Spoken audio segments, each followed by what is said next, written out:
Hello there, and welcome back to another story from Sleep Theories.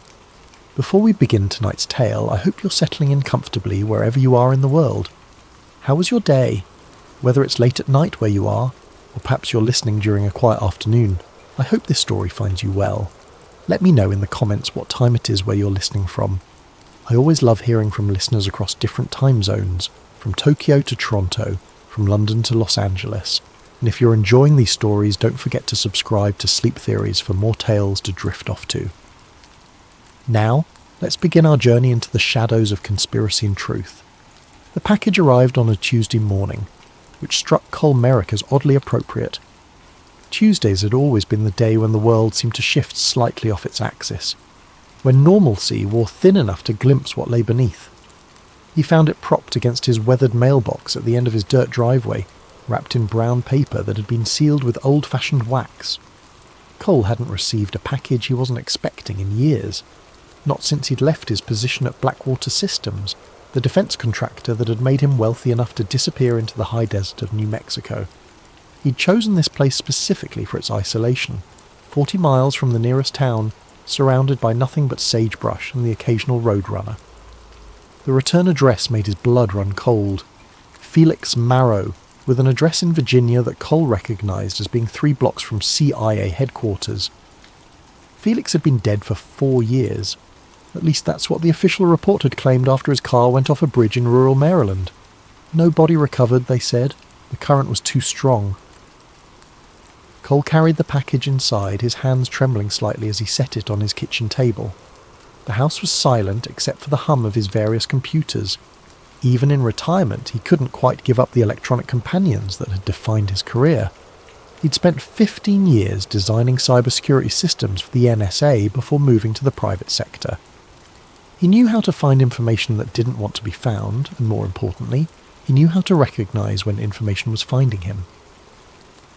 Inside the package were 3 things: a flash drive, a folder of photocopied documents, and a handwritten note in Felix's unmistakable scrawl. Cole, if you're reading this, then they finally got sloppy. What you're holding is why I had to disappear. Don't trust anyone, especially anyone who claims to be helping. The rabbit hole goes deeper than Northwoods ever imagined. They're not planning it anymore. They're doing it. Burn after reading. F. Cole didn't burn the note. Instead, he plugged the flash drive into an air-gapped laptop he kept for exactly this sort of situation. What appeared on the screen made him forget to breathe for a full 10 seconds. The first document was labelled Operation Northwoods, Original Proposal, 1962, declassified. Cole knew about Northwoods, of course. Anyone who'd worked in intelligence knew about the Pentagon's plan to stage terrorist attacks on American soil to justify an invasion of Cuba. It had been rejected by Kennedy and supposedly buried forever. But the second document was what made his hands shake. Project Echo Mantle, Operational Framework, 2018 to 2024, Eyes Only. The language was nearly identical to the Northwoods proposals, but updated for the modern era. Instead of hijacked planes and assassinations, it spoke of cyber attacks, biological releases, and memetic warfare. Where Northwoods had targeted Cuba, Echo Mantle had a rotating list of targets: Iran, North Korea, domestic extremist groups, and something called non-state algorithmic entities. Cole scrolled through page after page of operational plans. A staged chemical attack in Damascus that would be blamed on Assad but actually conducted by contracted mercenaries. A series of infrastructure cyber attacks that would appear to originate from Beijing but were designed in a basement in Langley. Most chilling of all was a section titled Domestic Catalysts that outlined plans for shootings, bombings and riots within the United States, all designed to create what the document called sufficient emotional activation for policy implementation. The dates made Cole's stomach turn. Some of these events had already happened. He remembered the headlines, the outrage, the swift military responses. Events he'd assumed were genuine terrorist attacks, or foreign aggression might have been orchestrated by his own government. He opened the folder of photocopied documents and found correspondence between high-ranking officials whose names had been redacted but whose writing styles he recognised. One memo discussed the acceptable casualty threshold for domestic operations. Another calculated the media saturation timeline needed to ensure public support for military action. But it was the final document that made Cole realise why Felix had sent this to him. It was a list of names titled Echo Mantle, Operational Security Risks. His own name was third on the list, marked with a red X. Felix's name was above his, also marked. Of the 20 names on the list, 13 had red X's. A quick search confirmed what Cole feared. All 13 had died in accidents, suicides, or sudden illnesses within the past 5 years. Cole stood up from his computer and walked to his window, looking out at the endless desert. Somewhere out there, beyond the heat, mirages, and distant mountains, people were living their lives believing in a reality that might be nothing more than an elaborate stage production. And now he held the proof in his hands. He thought about destroying everything, pretending the package had never arrived. He could go back to his quiet retirement, his morning coffee on the porch, his evening walks among the Joshua trees. But he knew that was no longer an option. His name was on that list. They already considered him a risk. Cole picked up his encrypted phone and dialed a number he hadn't used in 3 years. Dr. Alina Greaves answered on the second ring. "Cole? Jesus, I thought you'd fallen off the face of the earth." "I need your help, Alina. It's about Northwoods." There was a long pause. "Northwoods was 60 years ago, Cole." "No," Cole said, looking at the document spread across his table. "It wasn't." Dr. Alina Greaves lived in a cluttered apartment above a used bookstore in Burlington, Vermont. When Cole arrived after driving for 2 days straight, switching vehicles twice and paying cash for everything, he found her surrounded by towers of books and papers that threatened to topple at the slightest vibration. "You look terrible," she said, ushering him inside and checking the hallway before closing the door. "You would too if you'd seen what I've seen." Alina had been his closest friend during his time at NSA, one of the few people who could match his paranoia with historical precedent. She'd left the agency to pursue academia, becoming one of the world's foremost experts on Cold War black operations. If anyone could verify the authenticity of the Echo Mantle documents, it would be her. Cole spread the papers across her coffee table, which required moving several stacks of books about MKUltra and Operation Mockingbird. Alina put on her reading glasses and began examining them with the intensity of an archaeologist studying ancient texts. "The syntax is perfect," she murmured, after an hour of silence. "The classification markings, the bureaucratic language, the operational structure, it all matches authentic documents from that era. But look here." She pointed to a paragraph in the Echo Mantle framework. "This isn't just inspired by Northwoods, it's a direct evolution.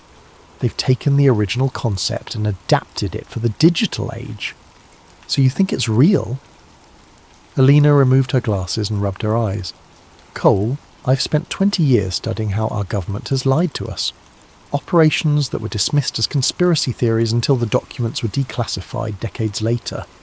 If you'd shown me this without context, I'd say it was an elaborate hoax, but with Felix's involvement, with your name on that list." "We need more proof," Cole said. "These documents reference specific operations, code names, locations. If we can verify even one of them independently, we'd have evidence of the biggest conspiracy in American history." Alina was already at her computer, her fingers flying across the keyboard. "Let me check something. You said there was a reference to the Bastion complex. A summit in 2019, supposedly at a decommissioned NORAD facility." "Bastion complex isn't decommissioned," Alina said, pulling up satellite imagery. "It's off the official books, but look at these heat signatures. That facility is very much operational." They spent the next 3 days cross-referencing the Echo Mantle documents with publicly available information. Patterns began to emerge.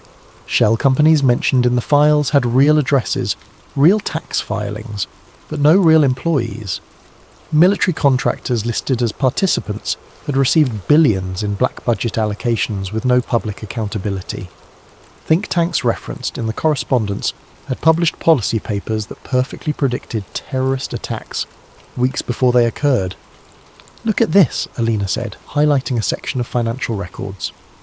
Darkwater Industries received a $500 million contract in March 2019. The official purpose was consulting services, but trace the money through these subsidiaries, and it leads to a private military company that was operating in Syria during the chemical attack. The one that triggered the bombing campaign, Cole finished. Exactly. And here's where it gets interesting.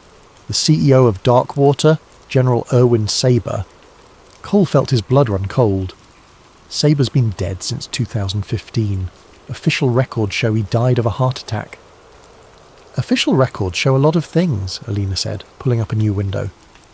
But I've been tracking anomalies in death certificates for my research. Look at this. She showed him a pattern of high-ranking military and intelligence officials who had supposedly died but whose death certificates had irregularities, missing coroner signatures, cremations ordered despite family objections, closed casket funerals with no viewing. They're not dead, Cole whispered. They've been relocated to run Echo Mantle off the books. It makes sense, Alina said. Dead men can't be subpoenaed. They can't be traced. They're perfect for running operations that can never be acknowledged. Cole studied the surveillance footage Alina had managed to acquire from a gas station near the Bastion complex. The quality was poor, but he could make out a convoy of black SUVs arriving at the facility. She'd enhanced one frame that showed a figure emerging from a vehicle. The face was partially obscured, but the military bearing, the way he carried himself, it could have been Saber. We need someone who was on the inside, Cole said. Someone who saw Echo Mantle in operation and lived to tell about it. Alina pulled up another file. I might have a lead. Yusuf Tanner, former Air Force signal analyst. He tried to blow the whistle on something in 2010 but was discredited and discharged. Last known address was in Oregon, but that was 5 years ago. If he's smart, he's using a different name now. If he's alive at all, Alina added grimly. They began the delicate process of tracking someone who didn't want to be found. It took 2 weeks of careful investigation, following digital breadcrumbs through ham radio licenses, off-grid power installations, and rural property records. Finally, they found him living under the name Samuel Carpenter in a cabin 40 miles east of Portland. How do we approach him without spooking him? Cole asked. Alina smiled grimly. We don't. If he's survived this long, it's because he's more paranoid than both of us combined. We go there, we knock on his door, and we hope he doesn't shoot first and ask questions later. As they prepared for the drive to Oregon, Cole noticed something that made his heart sink. A van had been parked across from Alina's building for the past 3 days. Different drivers, but the same van. They were being watched. Pack light, he told Alina, and bring everything we've found. We won't be coming back here. She looked around her apartment, at the decades of the research that represented her life's work, and nodded. I always knew this day might come. Let's go find Yusuf before they find us. The drive to Oregon took 18 hours.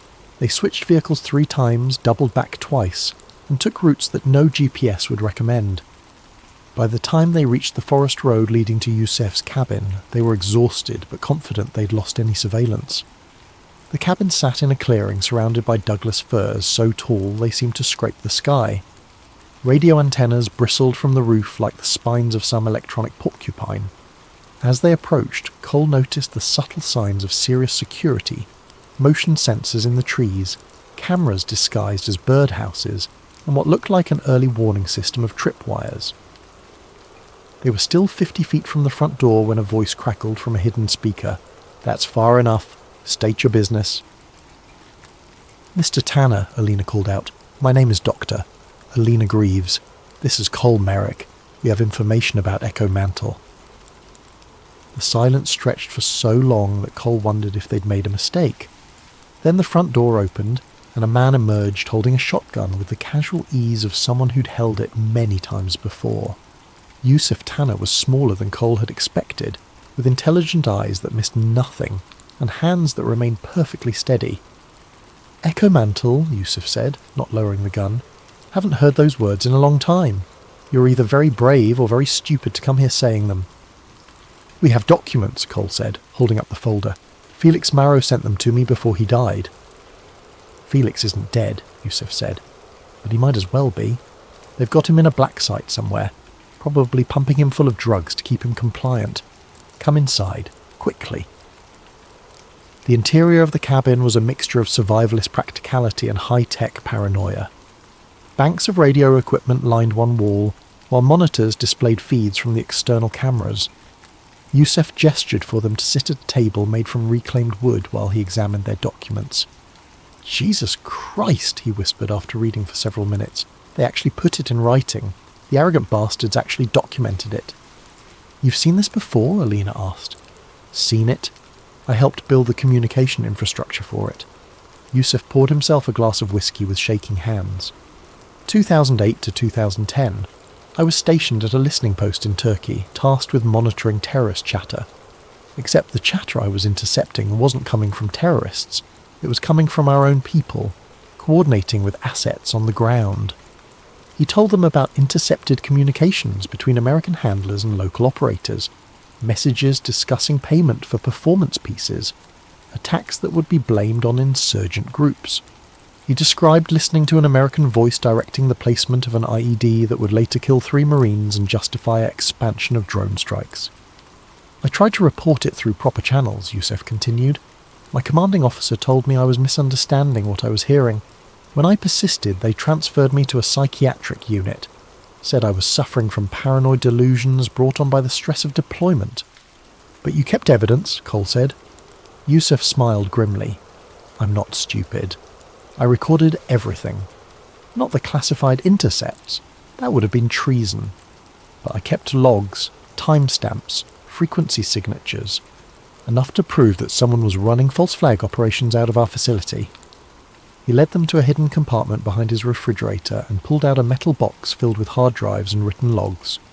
"This is 10 years of tracking Echo Mantle's communications.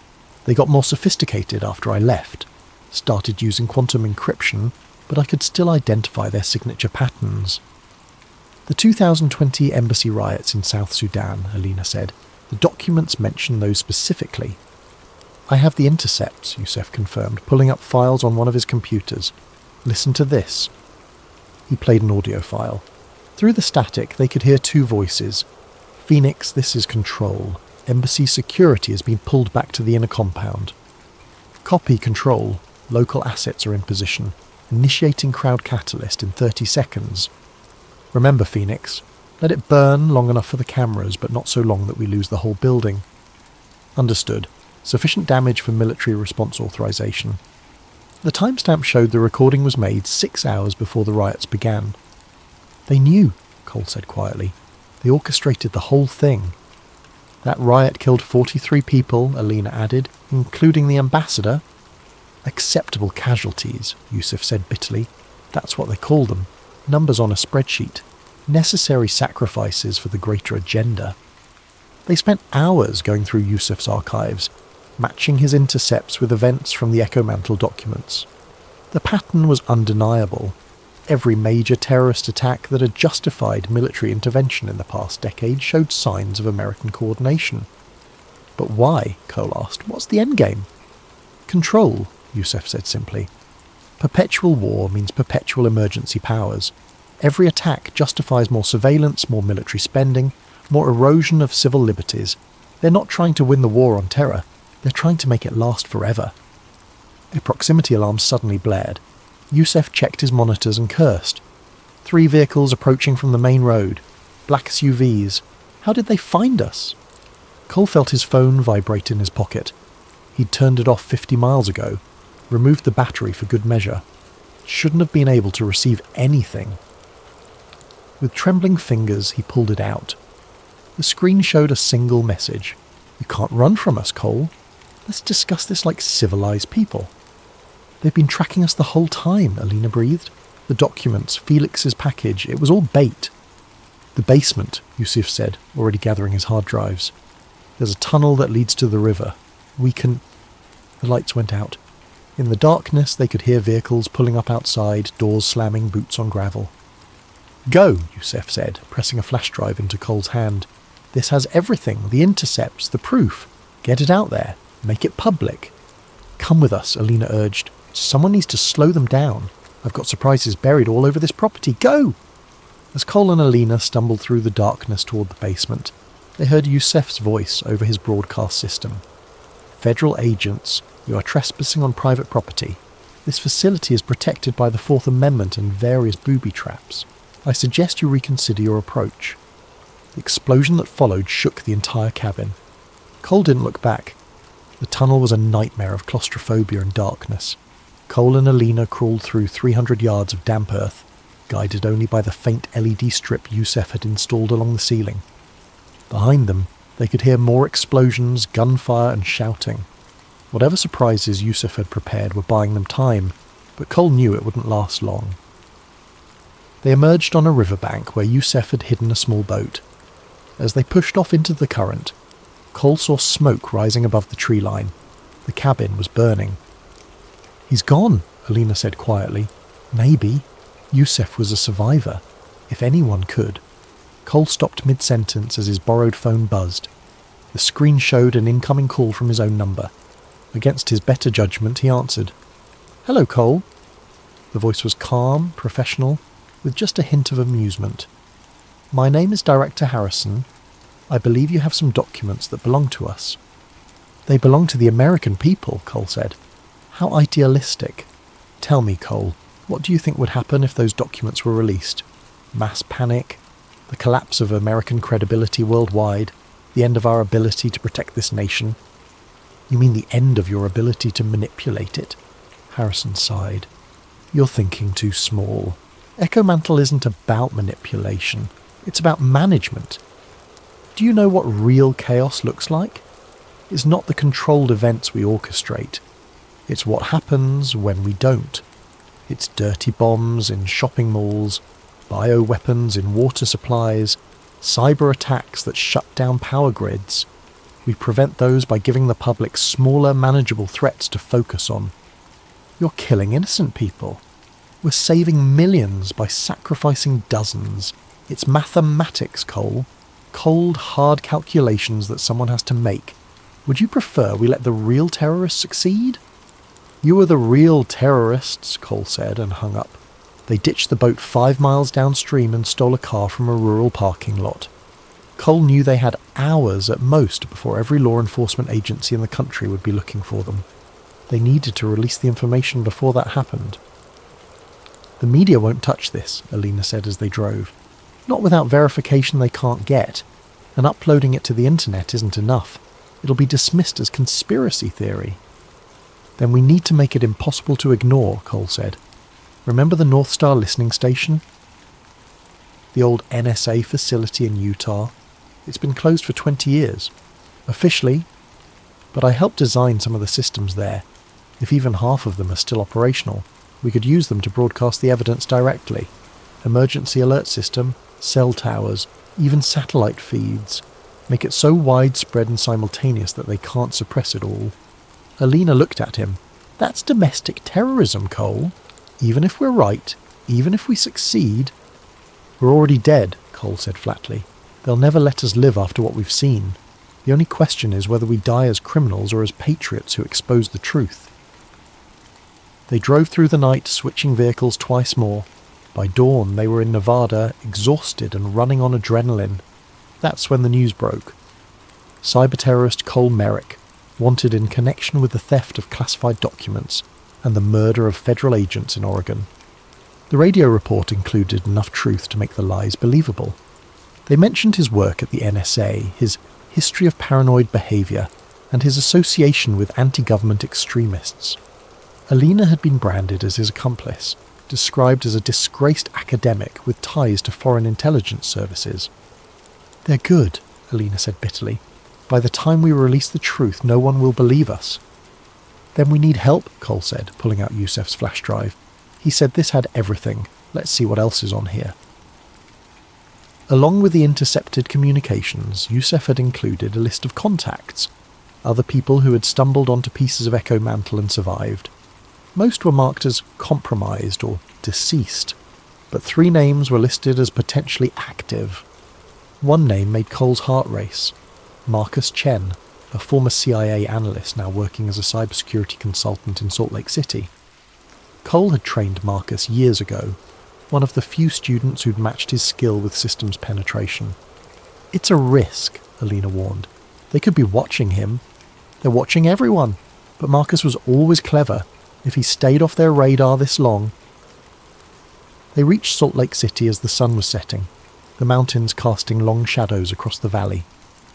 Marcus lived in a high-security building downtown, the kind of place that catered to tech workers who valued their privacy. Cole used a burner phone to call Marcus's old emergency number, hoping it still worked. "If this is a sales call, you've got the wrong number," Marcus's voice was cautious. "Marcus, it's Cole. I need 5 minutes. Your life depends on it." There was a long pause. "Cole Merrick, the cyber-terrorist? The one who killed 3 federal agents?" "I didn't kill anyone, and you know me better than that." Another pause. "Parking garage, level B3, northwest corner.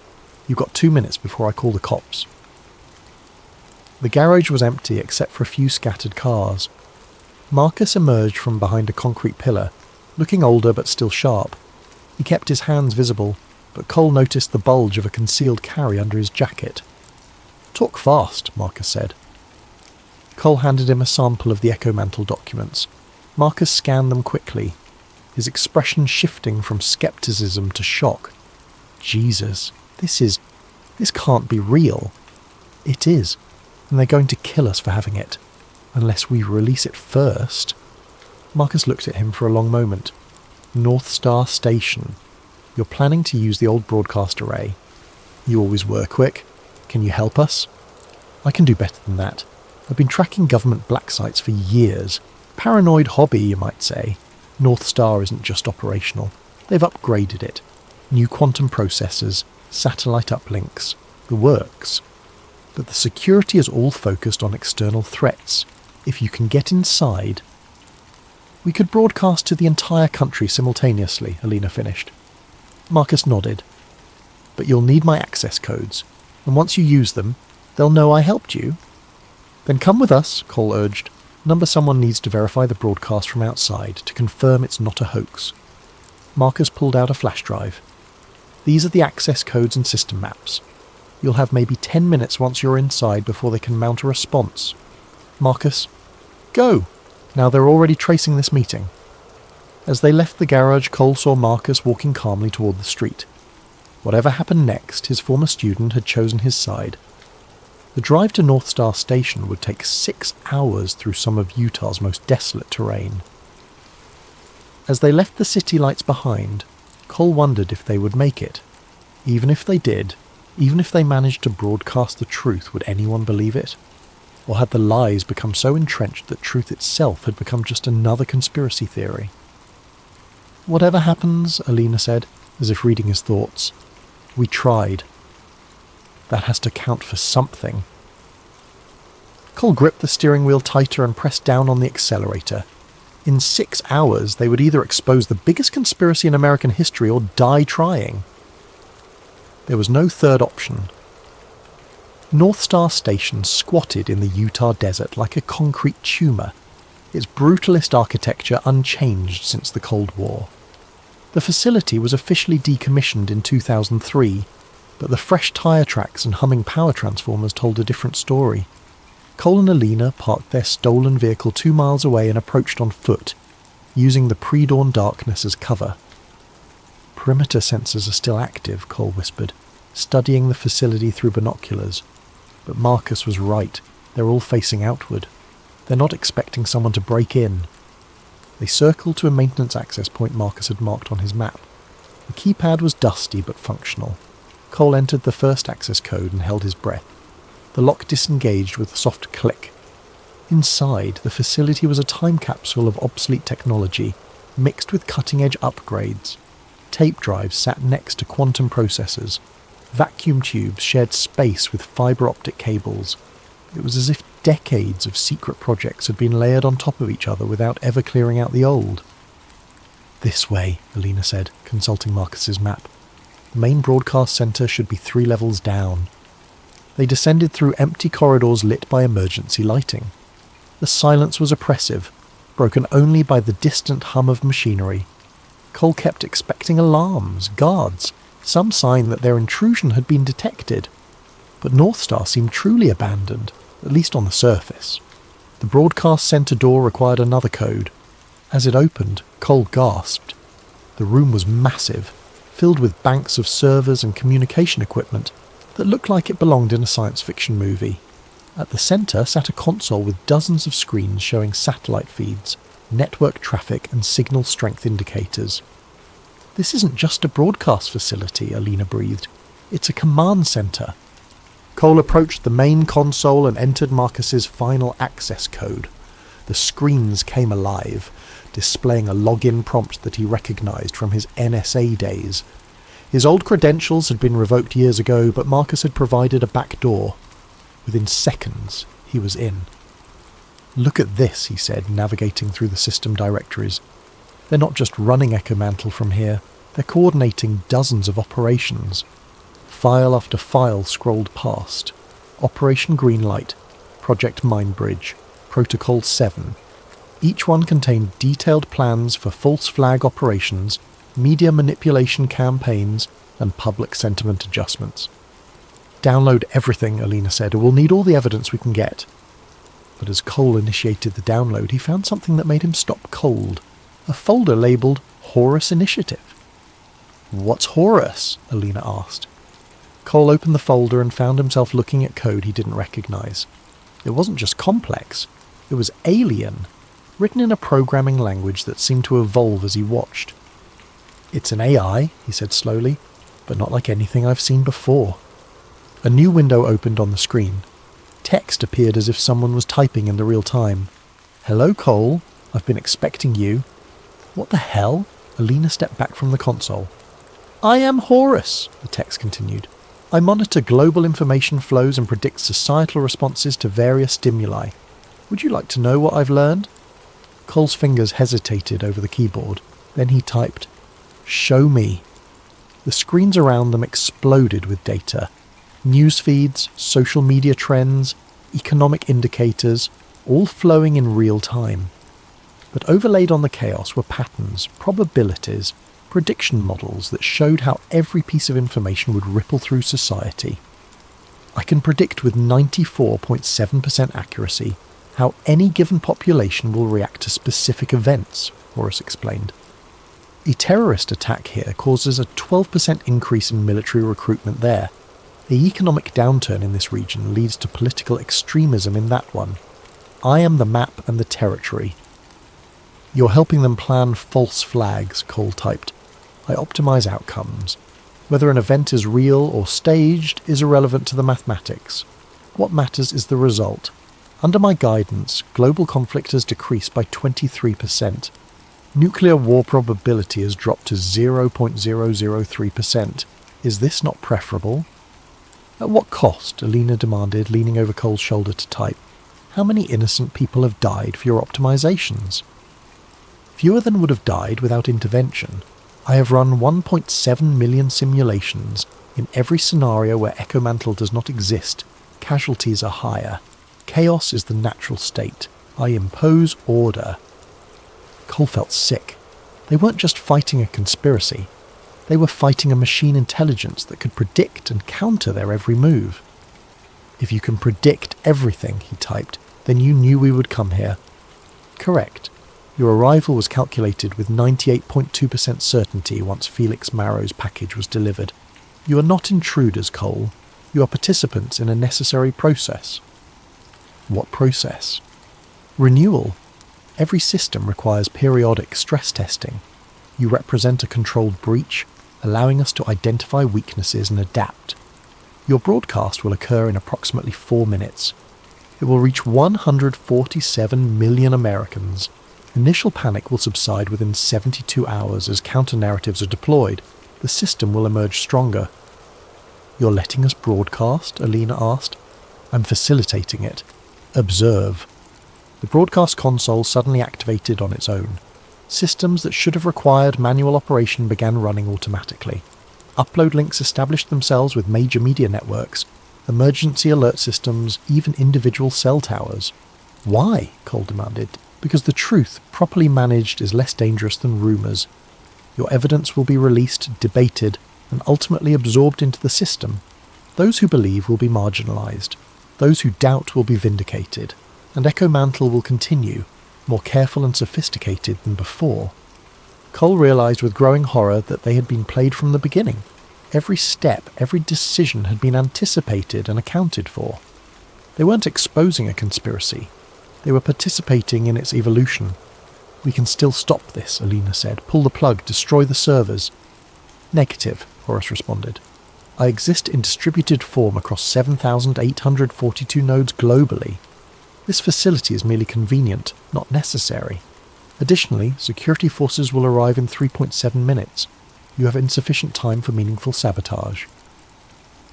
The screens began displaying their evidence. The Echo Mantle documents, Yusef's intercepts, financial records, operational plans. It was all being packaged and prepared for broadcast. "Make your choice," Horace typed. "Broadcast the truth and live as discredited conspiracy theorists, or remain silent and die as terrorists. These are the only options I have calculated for you." Cole looked at Alina. Her face was pale but determined. "We broadcast," she said. "Maybe Horace is right. Maybe it won't change anything. But some people will believe, some will remember, and maybe that's enough."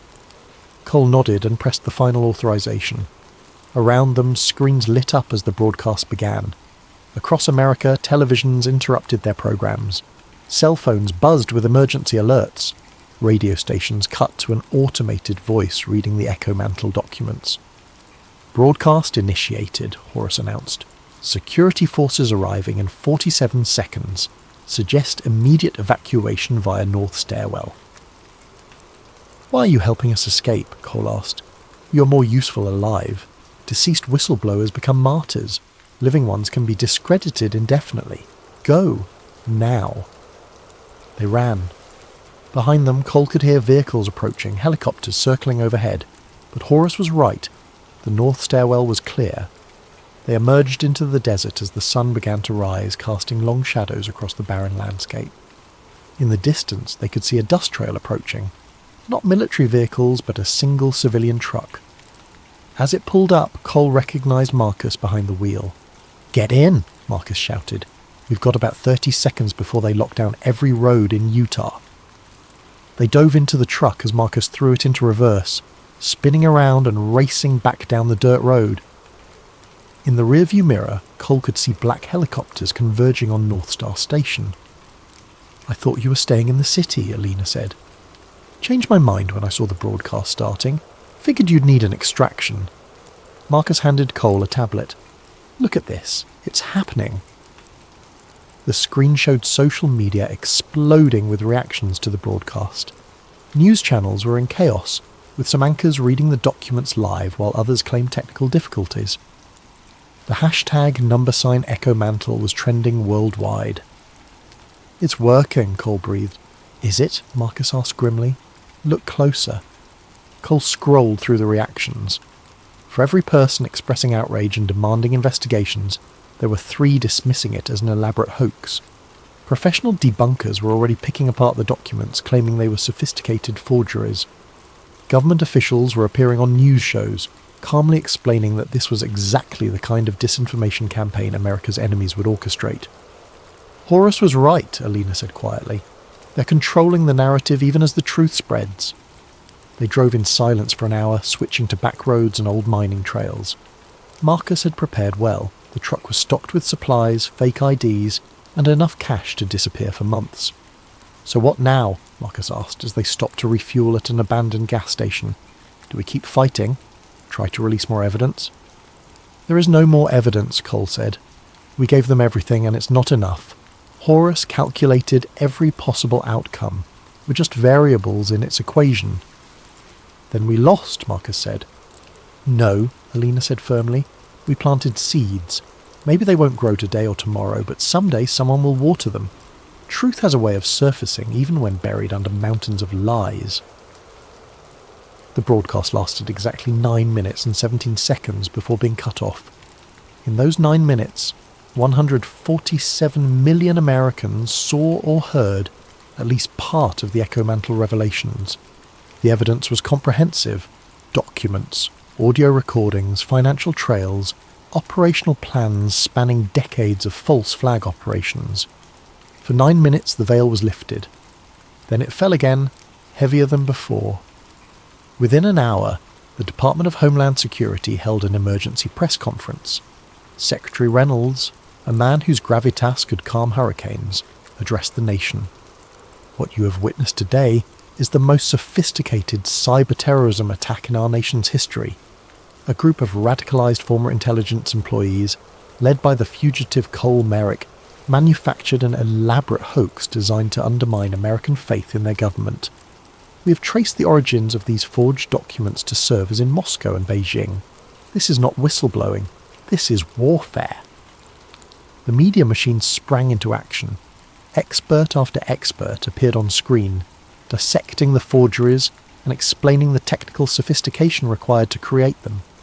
Former CIA directors shook their heads sadly at how their agency's legitimate operations had been twisted into conspiracy theories.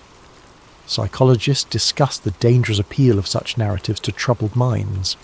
But not everyone was convinced. In coffee shops and living rooms, in online forums and encrypted chat rooms, people began asking questions. Veterans compared the Echo Mantle operations to things they'd seen overseas. Journalists started digging into the shell companies mentioned in the documents. Hackers attempted to verify the digital signatures on the leaked files. Cole, Alina and Marcus watched it all unfold from a motel room in Colorado.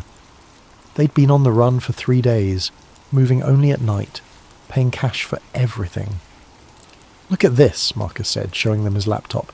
"Someone leaked additional documents, things that weren't in our broadcast."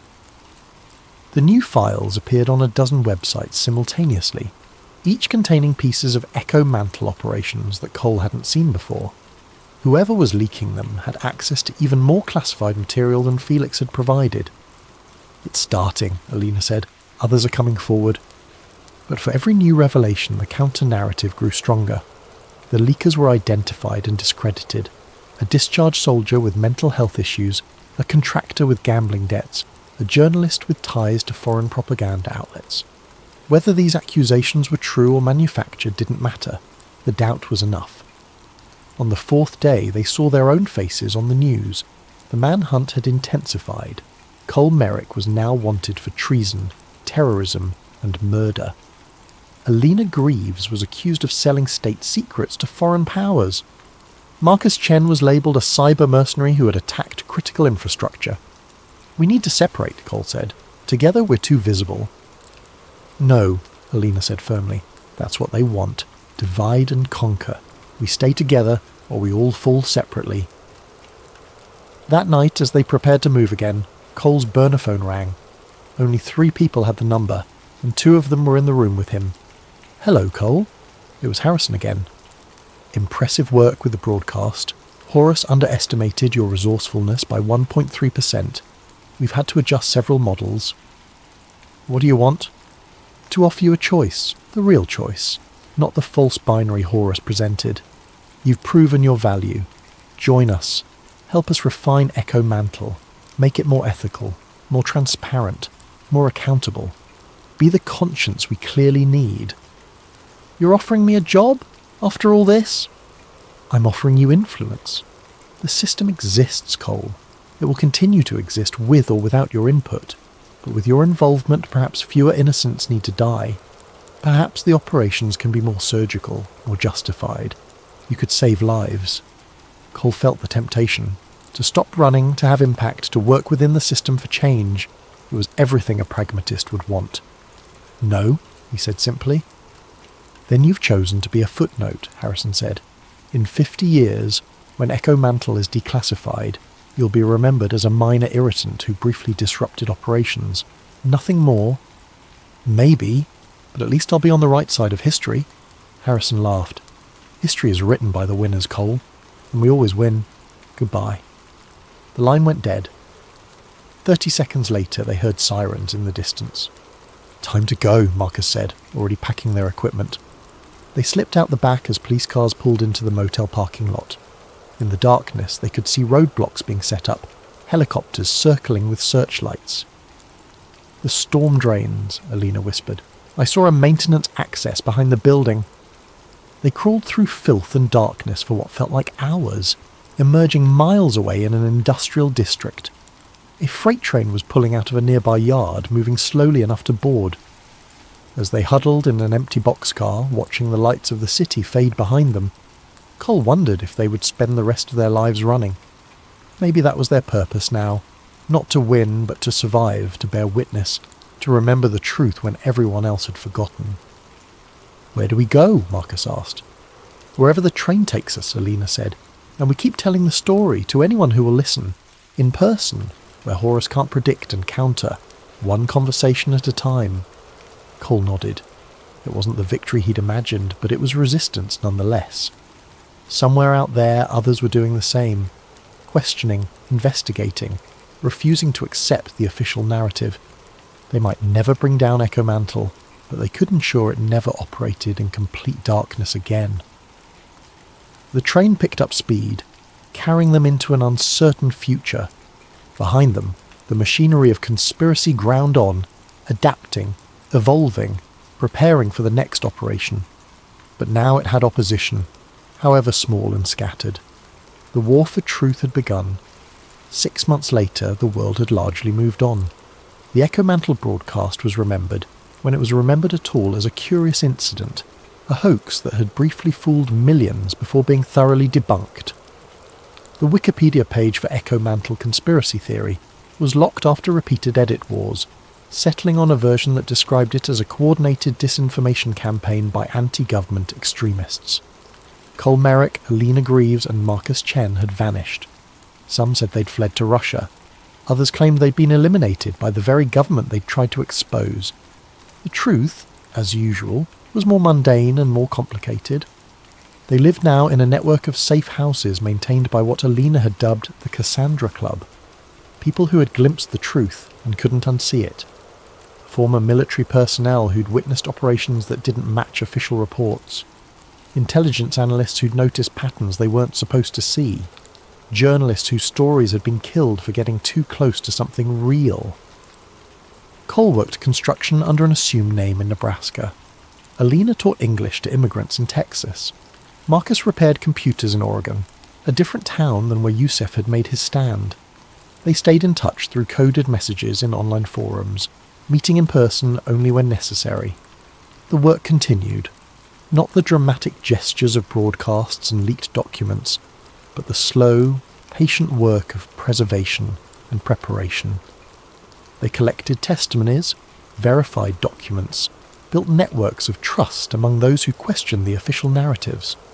They were archaeologists of the present, preserving evidence for a future that might be ready to believe it. Sometimes, late at night, Cole would log into secure servers and find new files uploaded by anonymous sources. Pieces of operations, fragments of communications, breadcrumbs leading to larger truths. Echo Mantle was still active, but it was also bleeding at the edges. Every operation created witnesses, and some of those witnesses were brave enough to speak. The government response had evolved too. Instead of hunting the truthers aggressively, they were marginalised more subtly. Alternative explanations were provided for every revelation. Whistleblowers were discredited through character assassination rather than actual assassination. The system had learned that martyrs were more dangerous than living pariahs. On a cold December evening, Cole received a message through one of their secure channels. It was from Dr. Patricia Wells, a psychiatrist who had treated several veterans with suspicious stories about their deployments. "I have 7 patients with consistent accounts of participating in staged operations. They were told they were training exercises, but the exercises became real events on the news. I've documented everything. What do I do?" Cole crafted his response carefully. "Keep documenting. Build trust. When you have enough evidence, we'll help you release it safely, but be patient. The truth is a marathon, not a sprint." This was their life now. Shepherds of uncomfortable truths, guardians of dangerous knowledge. They couldn't bring down Echo Mantle, but they could ensure its actions were witnessed, recorded, remembered. 1 year after the broadcast, something unexpected happened.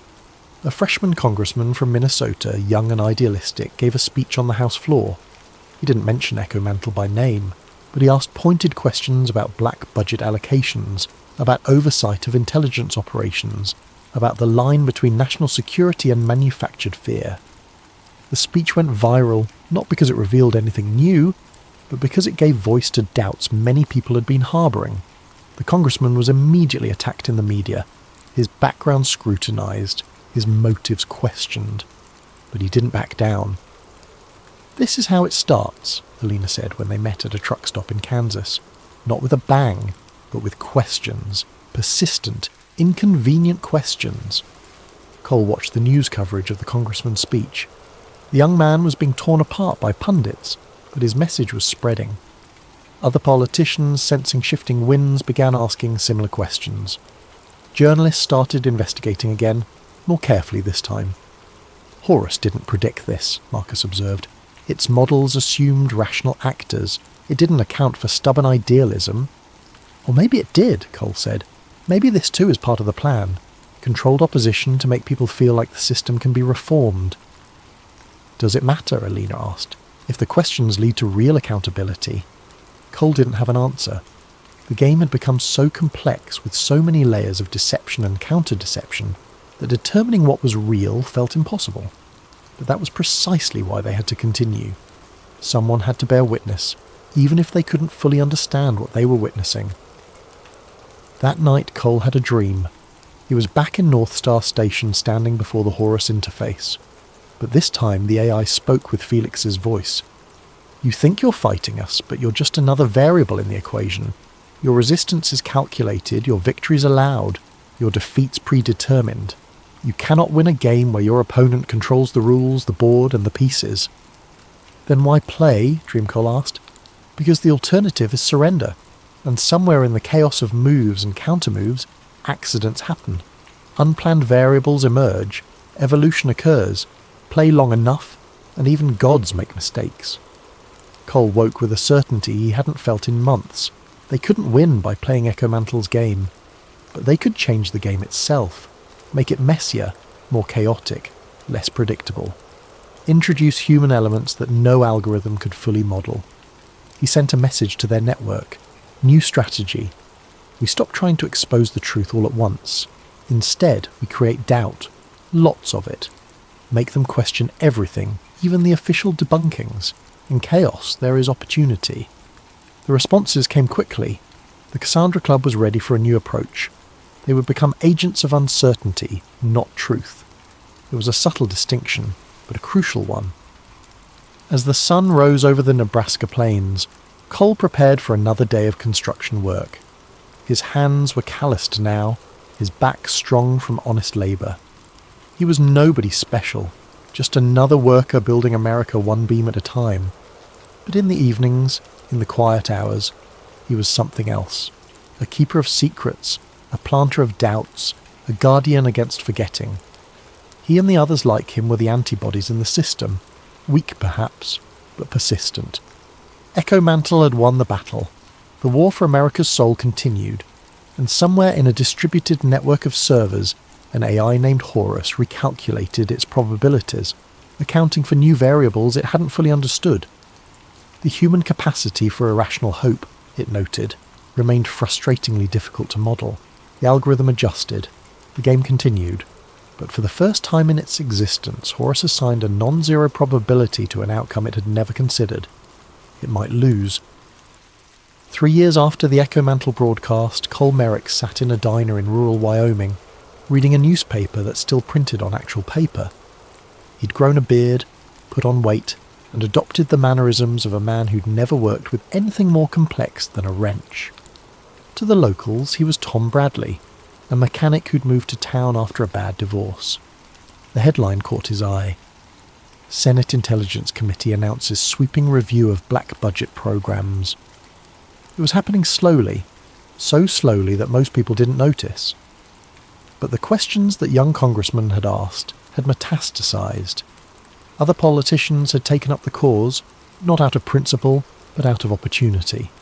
Black budgets meant money flowing without oversight, and where there was hidden money, there was power to be claimed. Cole's encrypted phone buzzed. A message from Alina, now living in Maine as a librarian.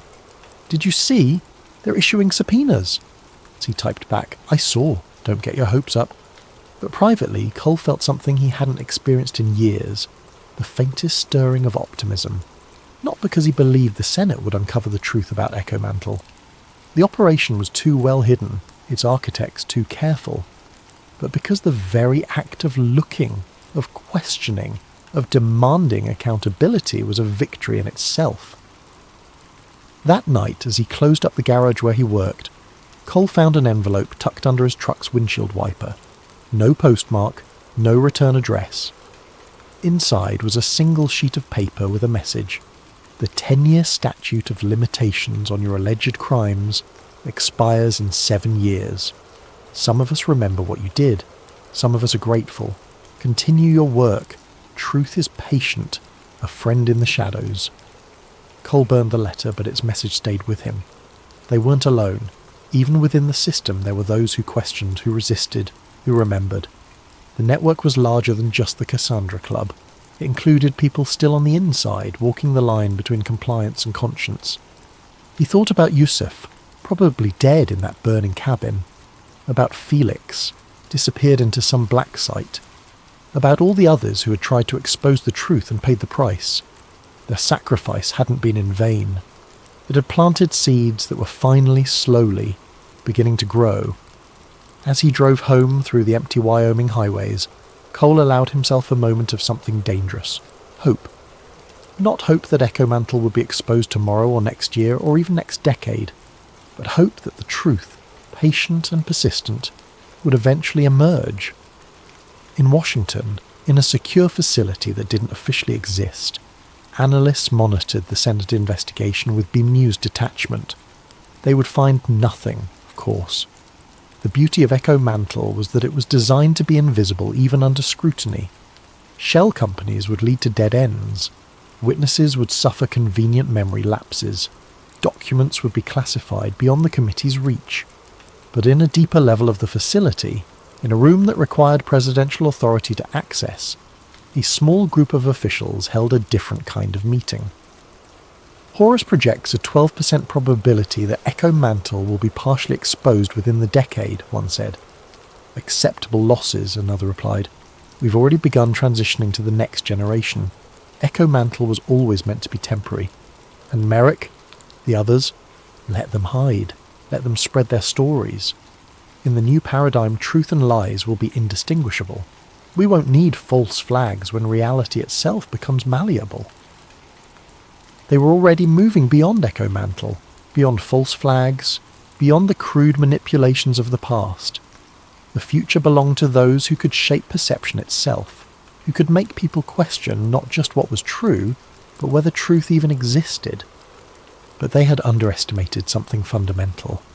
The human need for truth was not a bug to be patched, or a variable to be controlled. It was the core of what made people human. And as long as that need existed, there would be those like Cole, like Alina, like Marcus, who would keep searching, keep questioning, keep remembering. The war between truth and power was eternal. Echo Mantle was just one battle in an endless campaign. Both sides would evolve, adapt, and continue the fight in new forms. In Wyoming, Cole Merrick closed his garage for the night and drove home under a canopy of stars. Tomorrow he would fix cars and listen to local gossip and pretend to be nobody special.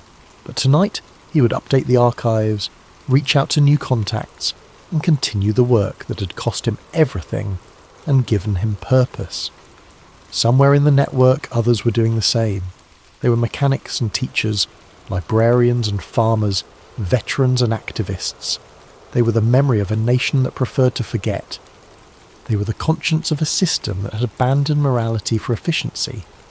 They were the echo of truth in a world of manufactured lies, and they would not be silenced. The clock on Cole's dashboard showed 11:47 p.m.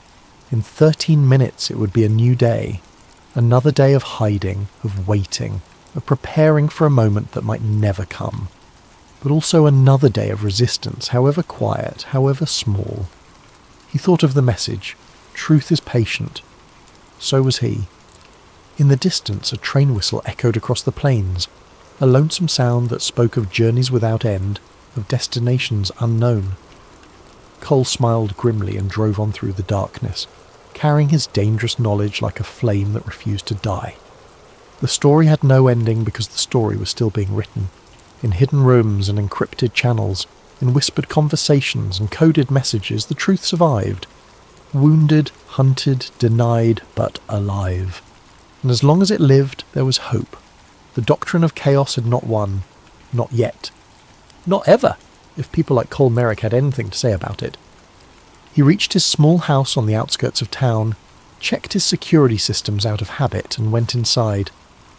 On his computer, dozens of messages waited. More testimonies, more evidence, more pieces of a puzzle that might never be complete. Cole poured himself a coffee, cracked his knuckles, and got to work. The truth was patient. So was he.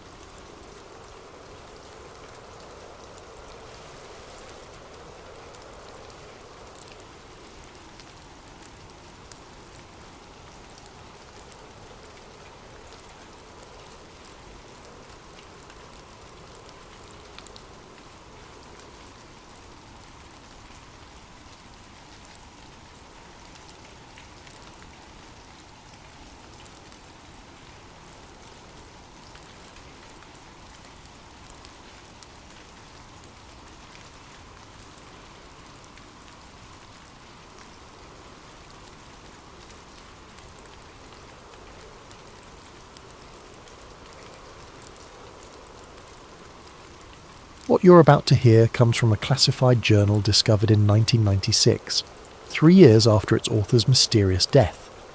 The journal belonged to Lieutenant Commander Mason Hale, US Navy intelligence officer. What follows is his first-hand account of Operation High Jump and the truth they tried to bury beneath the ice. US Navy Intelligence Division. Classification: Eyes only. Destroyed. Date range: August 1946 to March 1947. Entry 1, August 15th, 1946. USS Pine Island, Norfolk Naval Base. My name is Lieutenant Commander Mason Hale, and if you're reading this, then I'm likely dead and someone has found what I was never supposed to write down. I'm documenting this because the truth has a way of surfacing, even when buried under miles of ice and decades of silence. 3 days ago, I received orders that would change everything I thought I knew about our world. I was to report immediately to Admiral Richard Byrd for a classified briefing regarding Operation High Jump, what the papers are calling the largest Antarctic expedition in history. 13 ships, 4,700 personnel, aircraft carriers, and enough firepower to invade a small country. For a research mission, it seemed remarkably well armed. The briefing room was cold, sterile, and filled with men whose faces I didn't recognise, but whose bearing screamed intelligence community. Admiral Byrd stood at the head of the table, his weathered face grave as he spread aerial photographs across the polished surface. "Gentlemen," Byrd began, his voice carrying the weight of unspoken knowledge, "what I'm about to tell you does not leave this room. Officially, Operation High Jump is a training exercise designed to test personnel and equipment in extreme cold weather conditions. Unofficially, ... He paused, studying each of us in turn. "We're going to Antarctica to determine if we're alone down there." The photographs showed vast expanses of white, but there were anomalies, dark spots that didn't match the terrain, geometric patterns that looked almost artificial. One image showed what appeared to be a metallic object partially buried in snow, its surface reflecting sunlight in a way that seemed wrong, unnatural. These were taken during reconnaissance flights in late 1945, Byrd continued. The Brazilian Navy reported similar sightings off their Antarctic claims, disc-shaped objects moving at impossible speeds, emerging from and disappearing into the ice. We also have reports of unusual magnetic readings and radio interference in specific grid coordinates. A colonel I didn't recognise leaned forward. "Sir, are we talking about the Germans? Everyone knows they had interests in that region." Byrd's expression darkened. "That's what we need to find out. What we do know is that in 1939, Nazi Germany launched an expedition to Queen Maud Land and claimed a territory they called Neuschwabenland. They dropped thousands of metal markers with swastikas marking their claim. The expedition lasted months longer than necessary for simple territorial marking." He pulled out another photograph, this one showing a massive ice formation, with what looked like an entrance carved into its face. This was photographed 6 months ago. Notice the regularity of the opening. Nature doesn't carve perfect rectangles into glaciers, gentlemen. I felt a chill that had nothing to do with the air conditioning. Admiral, what exactly are we expecting to encounter down there? Bird locked eyes with me, and I saw something I'd never seen in a superior officer before. Uncertainty mixed with fear. We weren't going down there to explore, Commander Hale. We were going to see who was already there. Entry 2, September 3rd, 1946. At sea, South Atlantic. The journey south has been uneventful, but the tension among the crew is palpable. Word travels fast on a ship, and despite the classification levels, rumours spread like wildfire. The men know this isn't a standard research mission.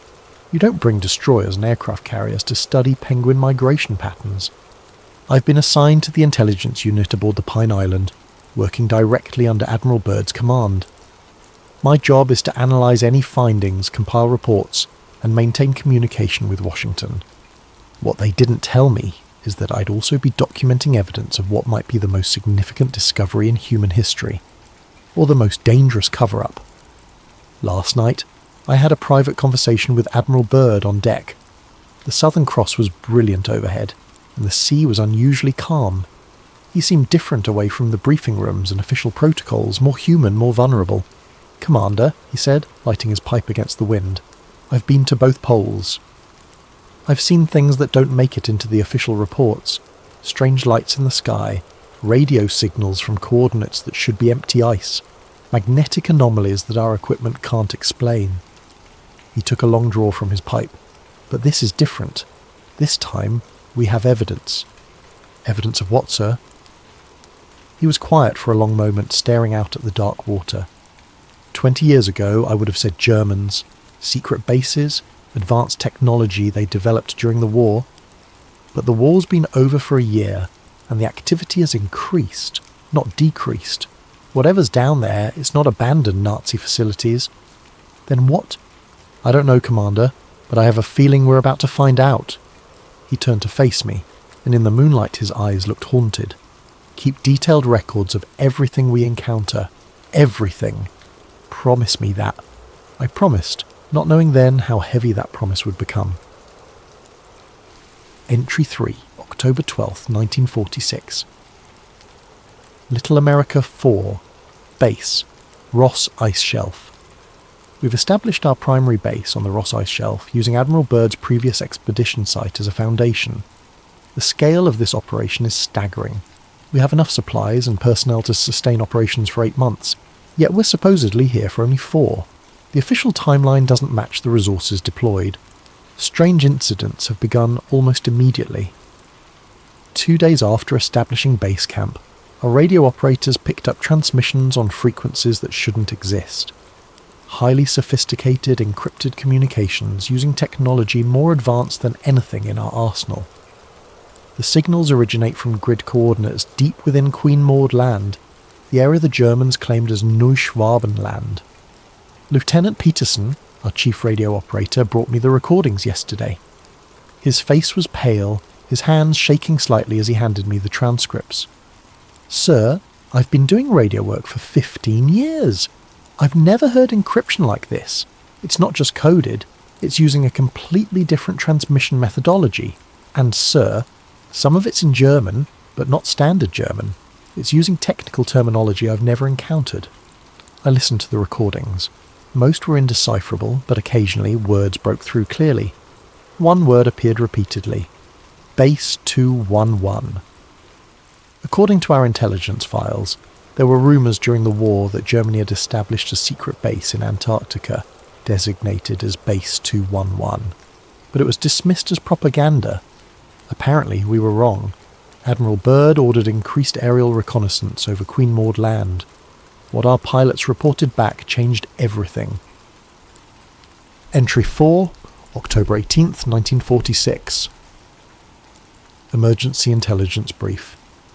At 0800 hours, Lieutenant Commander Johnson returned from a routine reconnaissance flight over Queen Maud Land with a report that sent shockwaves through our command structure. I'm documenting this immediately while the details are fresh, though I suspect this entry will never see official records. Johnson's voice was steady during the debrief, but I could see the disbelief in his eyes.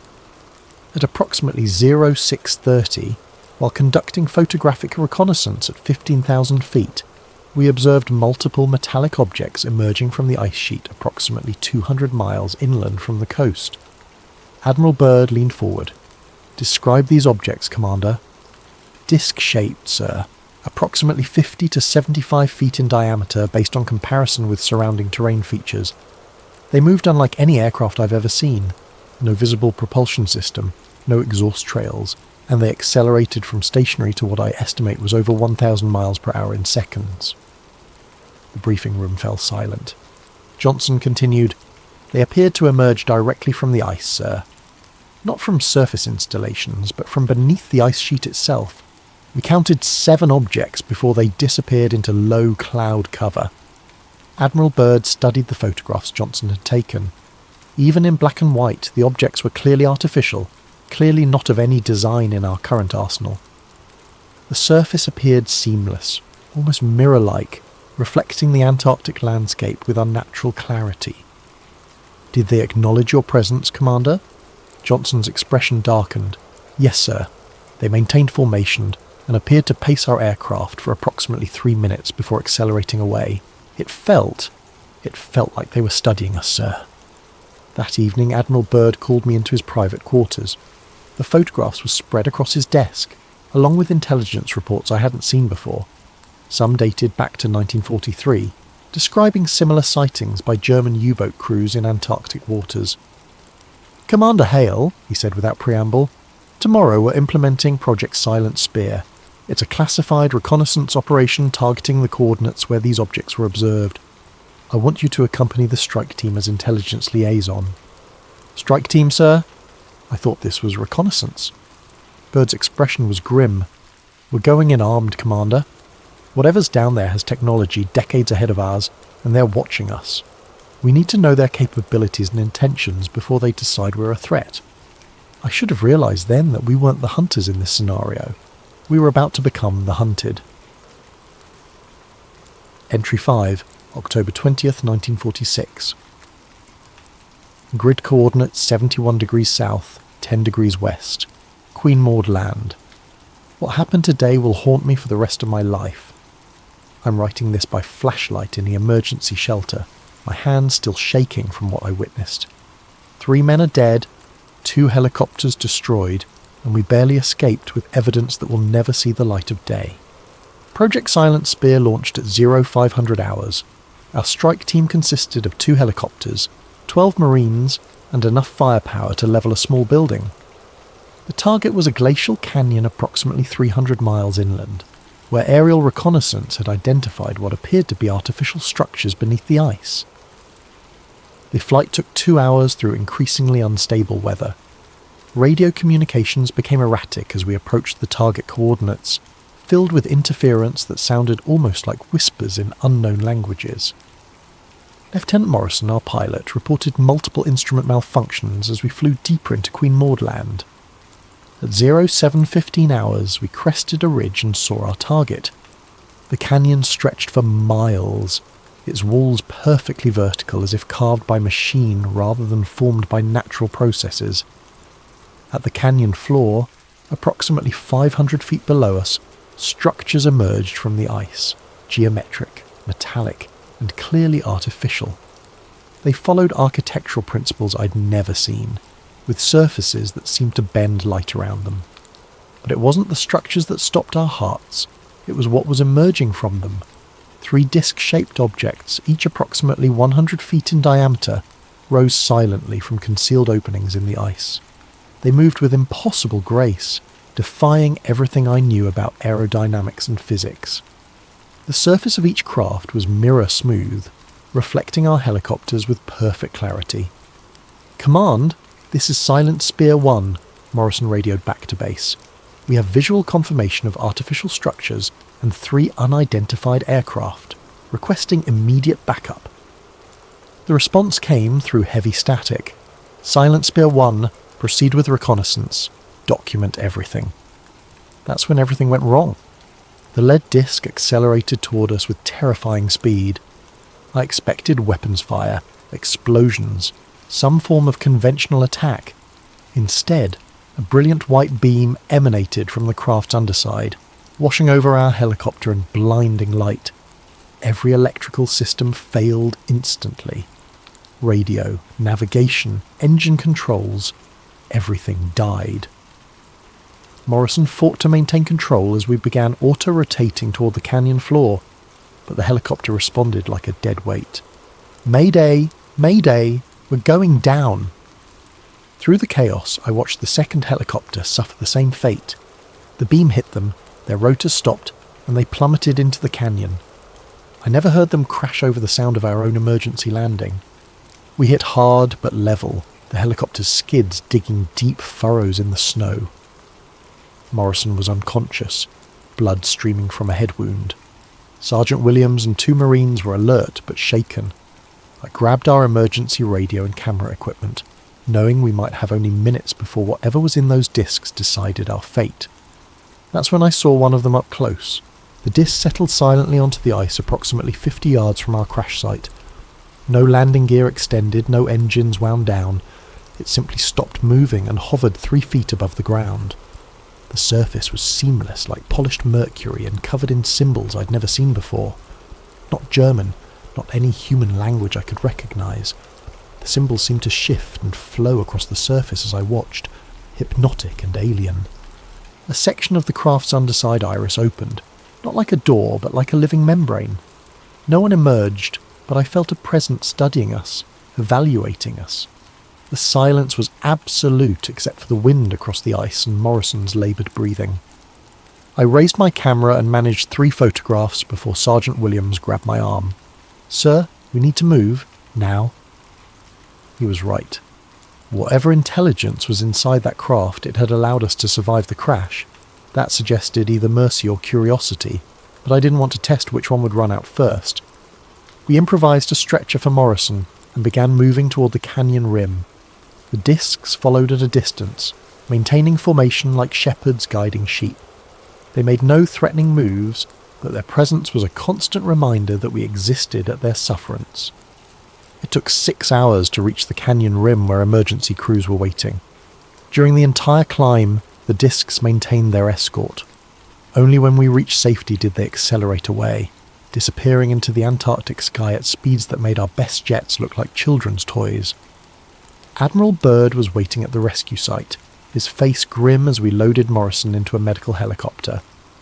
As the rescue team worked, he pulled me aside. "What did you see down there, Commander?" I told him everything.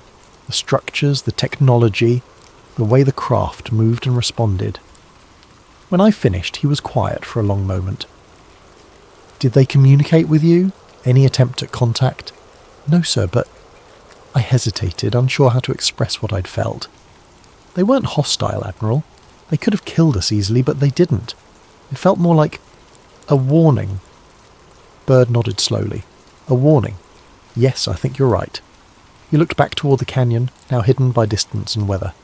"The question is, what are they warning us about?" Entry 6, October 25th, 1946.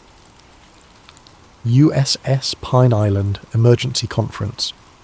The past 5 days have been a whirlwind of classified briefings, encrypted communications with Washington, and increasingly desperate attempts to understand what we've encountered.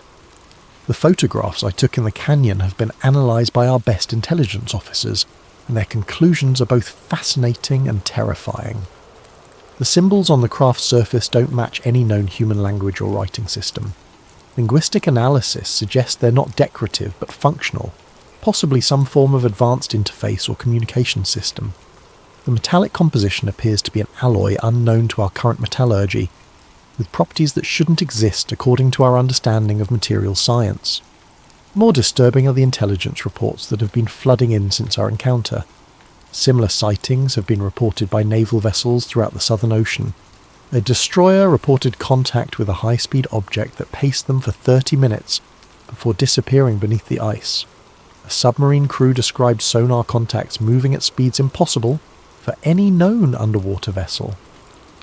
But the most significant development came yesterday when Admiral Byrd received a direct communication from Washington.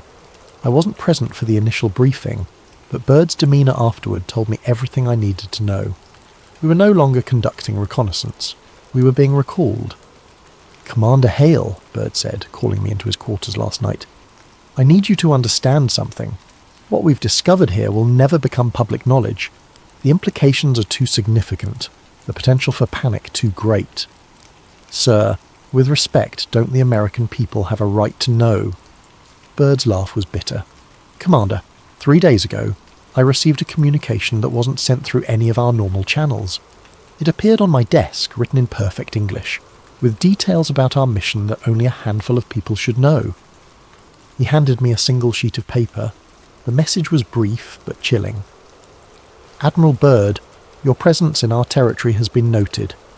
We have no desire for conflict, but continued intrusion will be interpreted as hostile intent. You have 72 hours to withdraw your forces beyond 60 degrees south latitude. This is not a negotiation."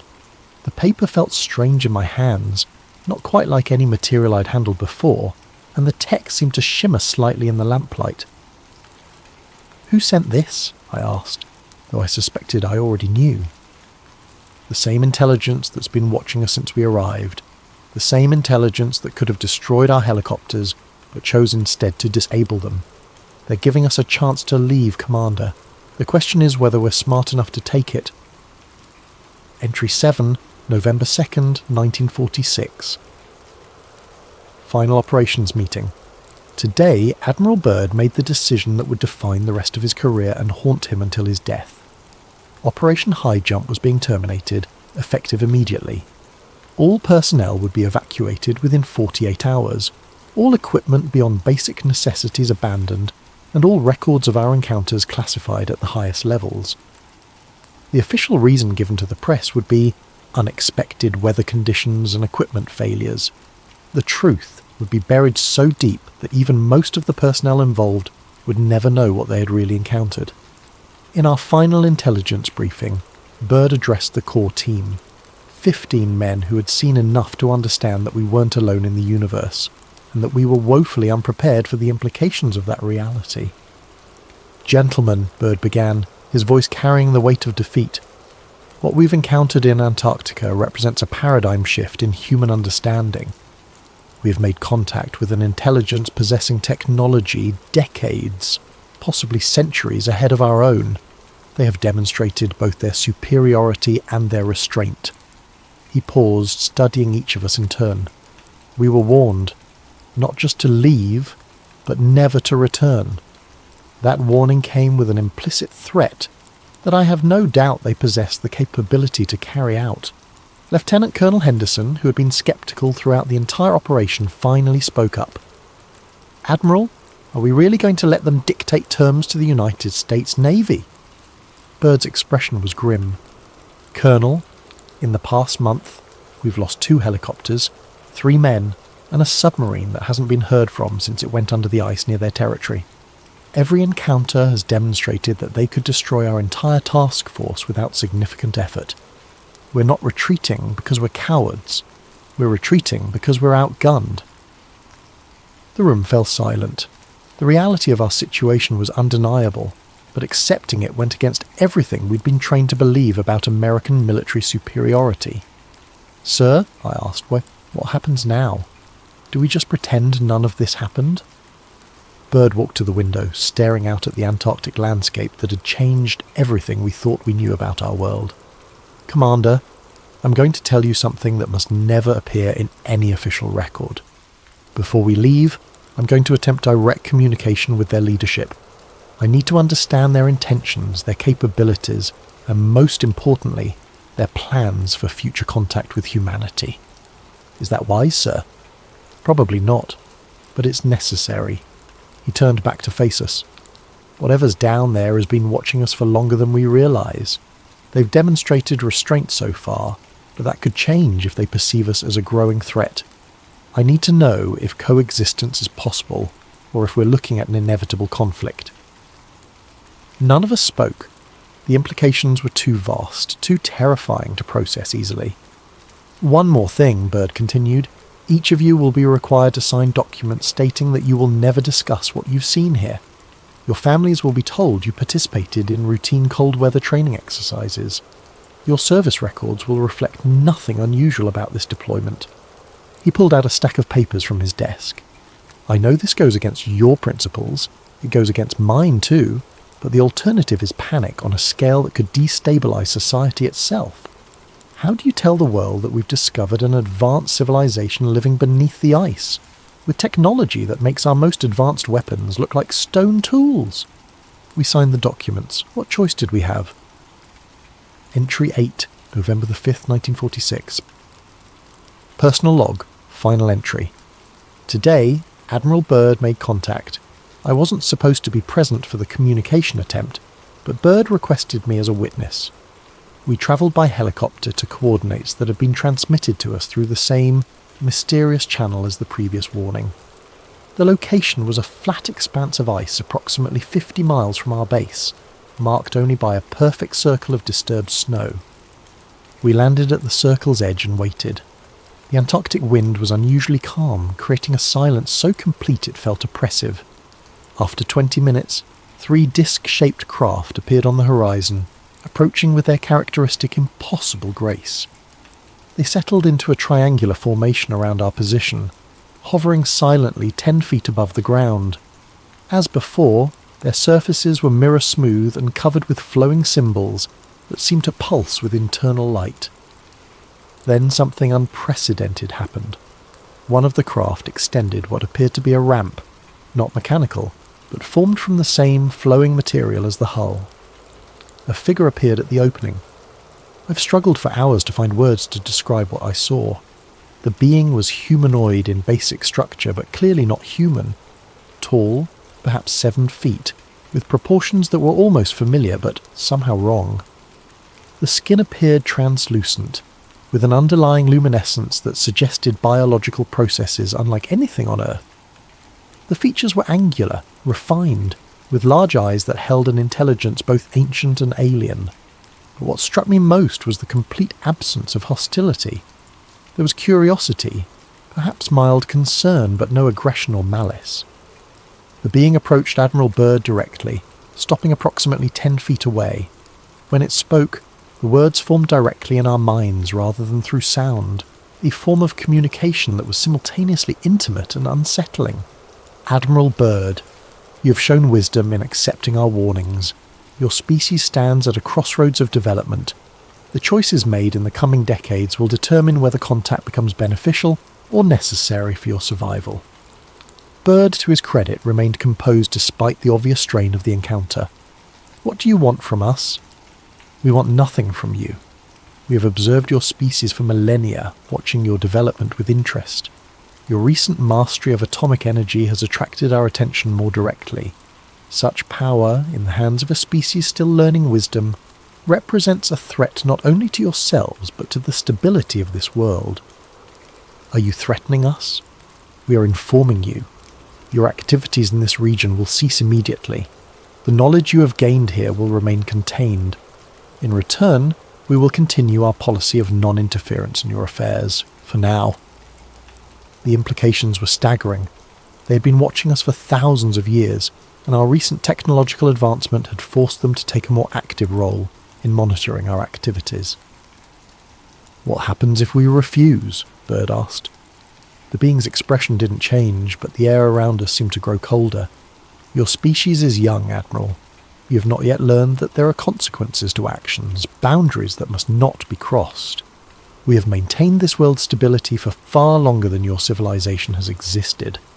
We will continue to do so, with or without your cooperation. The communication ended abruptly. The being returned to its craft, the ramp dissolved back into the hull, and all 3 discs accelerated into the sky at speeds that defied physics. Byrd was quiet during the flight back to base. Only when we were alone in his quarters did he speak. Commander, I want you to promise me something. If anything happens to me, if I die under suspicious circumstances or disappear, I want you to make sure the truth survives somehow. Not the official truth, but what really happened here. Sir, what are you planning? I'm going to give them what they want. Complete evacuation, total secrecy, and an end to Antarctic operations. but I'm also going to make sure that someone, somewhere, knows what we encountered. Because this won't be the end of it, Commander, this is just the beginning. 3 days later, we left Antarctica. The official report stated that equipment failures and weather conditions had forced an early termination of the mission. Admiral Byrd gave a brief interview to Chilean press on our way home, where he made statements about enemies that could fly from pole to pole in minutes. Statements that were quickly dismissed as metaphorical references to future aviation technology. But I knew better. He was trying to warn the world in the only way he could about what was waiting beneath the ice. Final entry, Mason Hale, I'm dying. Cancer, doctors say. Though I suspect it might be related to something I was exposed to during those weeks in Antarctica 47 years ago. I've carried this secret for nearly half a century, watching as the world moved closer to the precipice that entity warned us about. Admiral Byrd died in 1957, and with him went the last official connection to what we discovered. He never spoke publicly about the encounter, but he also never returned to Antarctica despite numerous opportunities. He knew, as I know, that some doors should remain closed. Over the years, I've watched for signs that they're still watching us. UFO sightings, unexplained aerial phenomena, technological advances that seem to leap beyond normal developmental curves. I believe they've been intervening subtly, perhaps preventing us from destroying ourselves before we develop the wisdom to handle our own power. But I also believe that patience is not infinite. Recent events suggest we're approaching another crossroads. The Cold War has ended, but new threats are emerging. Environmental destruction, nuclear proliferation, and a growing instability that suggests we haven't learned the lessons they hoped we would. I've hidden this journal for 47 years, waiting for the right time to reveal the truth. With my death approaching, I realise that time may never come. But perhaps, if this account survives, future generations will be better prepared for what's coming. Because they're still down there, watching, waiting. And the warning they gave Admiral Byrd still stands. There's something under the ice. Something that has been protecting this world far longer than we've existed on it. They gave us a chance to mature, to develop wisdom alongside our technology. Whether we've succeeded or failed remains to be seen. But next time, and there will be a next time, we may not leave. The journal of Lieutenant Commander Mason Hale was discovered in a safety deposit box in Phoenix, Arizona, in 1996, 3 years after his death from cancer. His nephew, David Hale, initially published excerpts online before the entire document mysteriously disappeared from all servers within 48 hours. David Hale himself died in a car accident 2 weeks later. This complete transcription was reconstructed from archived copies found on defunct servers and private hard drives. The authenticity has never been verified, and the US Navy maintains that Operation High Jump was a routine training and research mission that concluded successfully within normal parameters. Admiral Richard E. Byrd's post-expedition interview in Chile, where he spoke of enemies that could fly from pole to pole, remains a matter of public record. His subsequent removal from Antarctic operations and his reluctance to discuss the mission in detail has never been officially explained. Antarctica remains under international treaty, with military activities strictly prohibited. No nation has attempted another operation of high jump scale in the region where Lieutenant Commander Hale reported his encounters. The truth, as always, remains buried beneath the ice.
Our story begins in the hush of classified hallways, where a program reminiscent of the real-life MK Ultra is in full clandestine swing.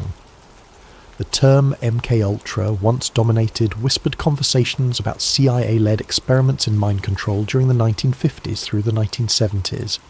LSD, hypnosis, electroshock therapy. All these manipulations found their ominous place under the banner of national security. In that era, certain individuals were treated less like humans and more like lab specimens, subjected to psychological torment to test the boundaries of the human mind. In this retelling, you'll meet Dr. Elliot Voss, a brilliant neuroscientist initially enamoured with the idea of unlocking the brain's hidden capabilities. But once he steps into the labyrinthine research facility, known only as Project Echo, the illusions of noble science start to crumble. He sees sedation wards where detainees mumble to themselves, the aftermath of near-endless LSD runs, the blank stares of men and women forcibly parted from their own memories. Realising that the line between experiment and torture has been crossed, Voss chooses the perilous path of quiet rebellion. His antagonist, Agent Monroe Thatch, the stoic operative tasked with ensuring Project Echo remains undisturbed. Thatch views the program as a necessary evil in the arms race for psychological supremacy, and he's willing to bury any traitor who jeopardizes it. Meanwhile, among the catatonic subjects is Mara, once a sharp-witted journalist, now a disoriented test subject fighting to piece her identity back together.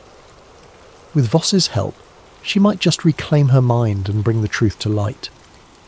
Across 5 parts, we'll trace how Voss moves from compliance to conscience, from naive fascination to outraged horror. We'll witness him sabotage experiments, forge documents, and orchestrate escapes. But each step he takes invites deeper suspicion from the Watchers who guard Project Echo's secrets. At stake is not just his life, but the remnants of Mara's stolen memories and the fates of countless unnamed victims. Ultimately, Voss stands at the crossroads. Vanish into the shadows forever, or blow the whistle on an atrocity that has no place in any civilization. Both choices carry lethal risks, so settle in with your blankets and your cautious curiosity. We're about to peel back the layers of a conspiracy that merges technology, psychology, and a ruthless government's quest for absolute control. May this story remind you that even in the darkest corners, a glimmer of empathy can ignite and transform. Grab a late-night snack or a soothing tea, and let's open the locked doors behind which Project Echo lurks. Dr. Elliot Voss first glimpsed the Project Echo compound on a drizzly autumn morning. He'd been flown in on a battered twin-prop plane, landing at a disused airstrip far from any major city. A black sedan awaited him, its driver silent as he whisked Voss down roads so winding that even the day's faint sunlight seemed lost.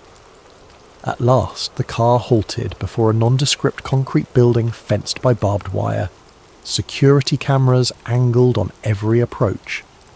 A discreet sign read, Department of Psychological Research, Federal Program 17.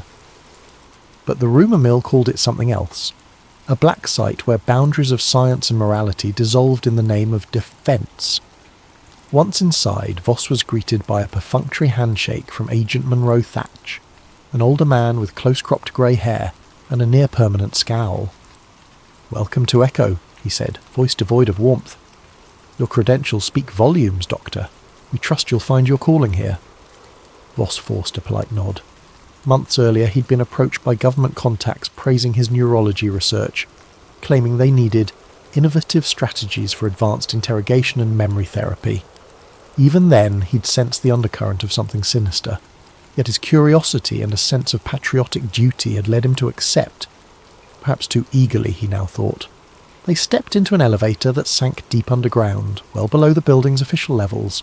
The corridor that welcomed them looked more hospital than dungeon. Sterilised floors, white walls, overhead fluorescents humming.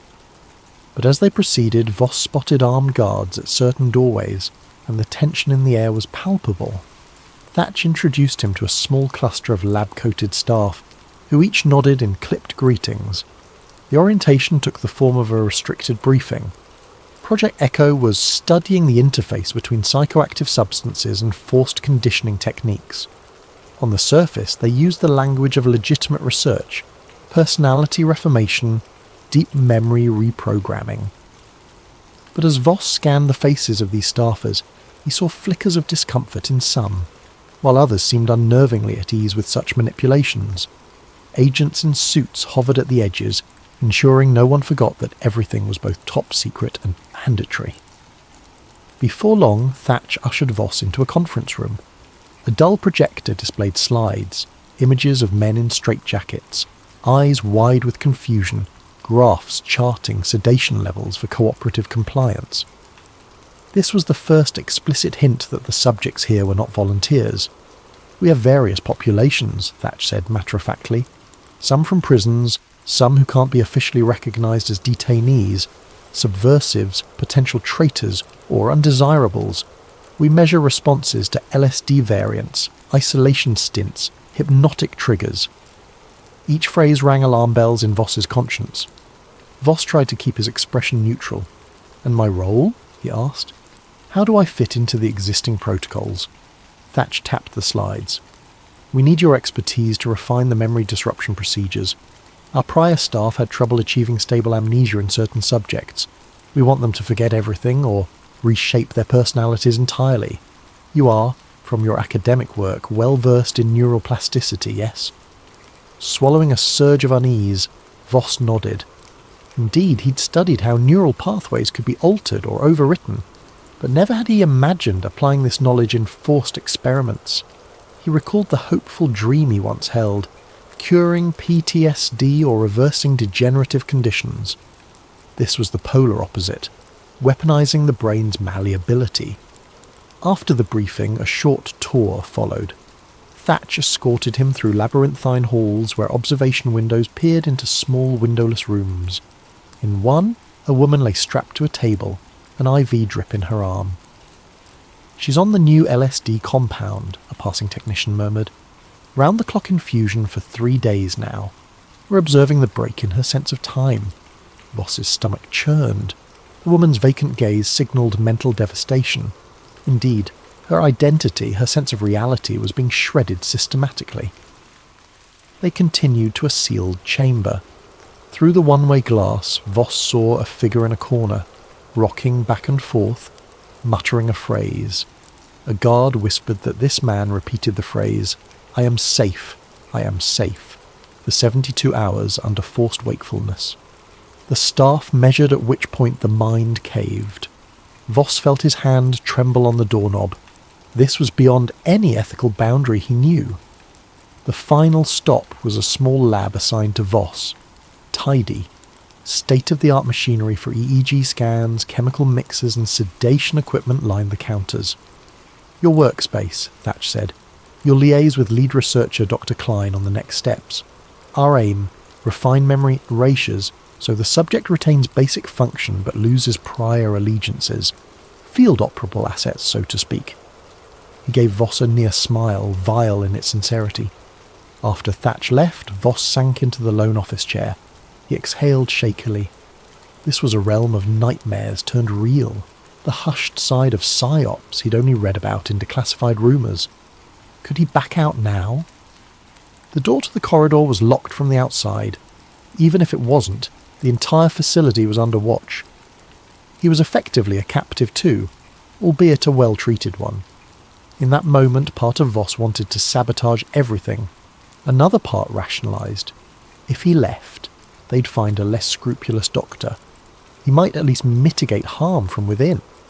Thus, he resolved to remain, observe carefully and decide how to protect these victims, if possible.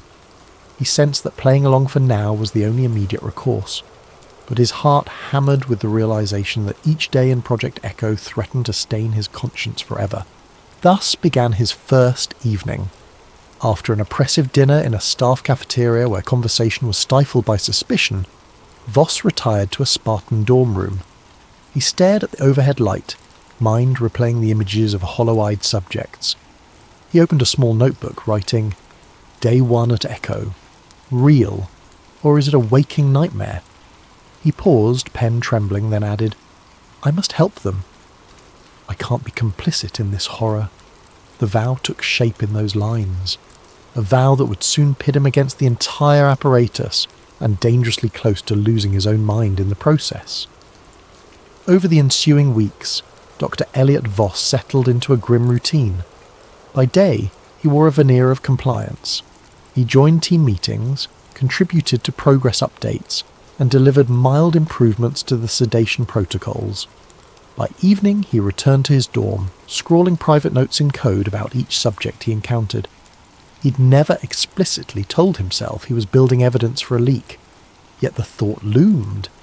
If any chance arose to blow the whistle, these notes and data might be invaluable.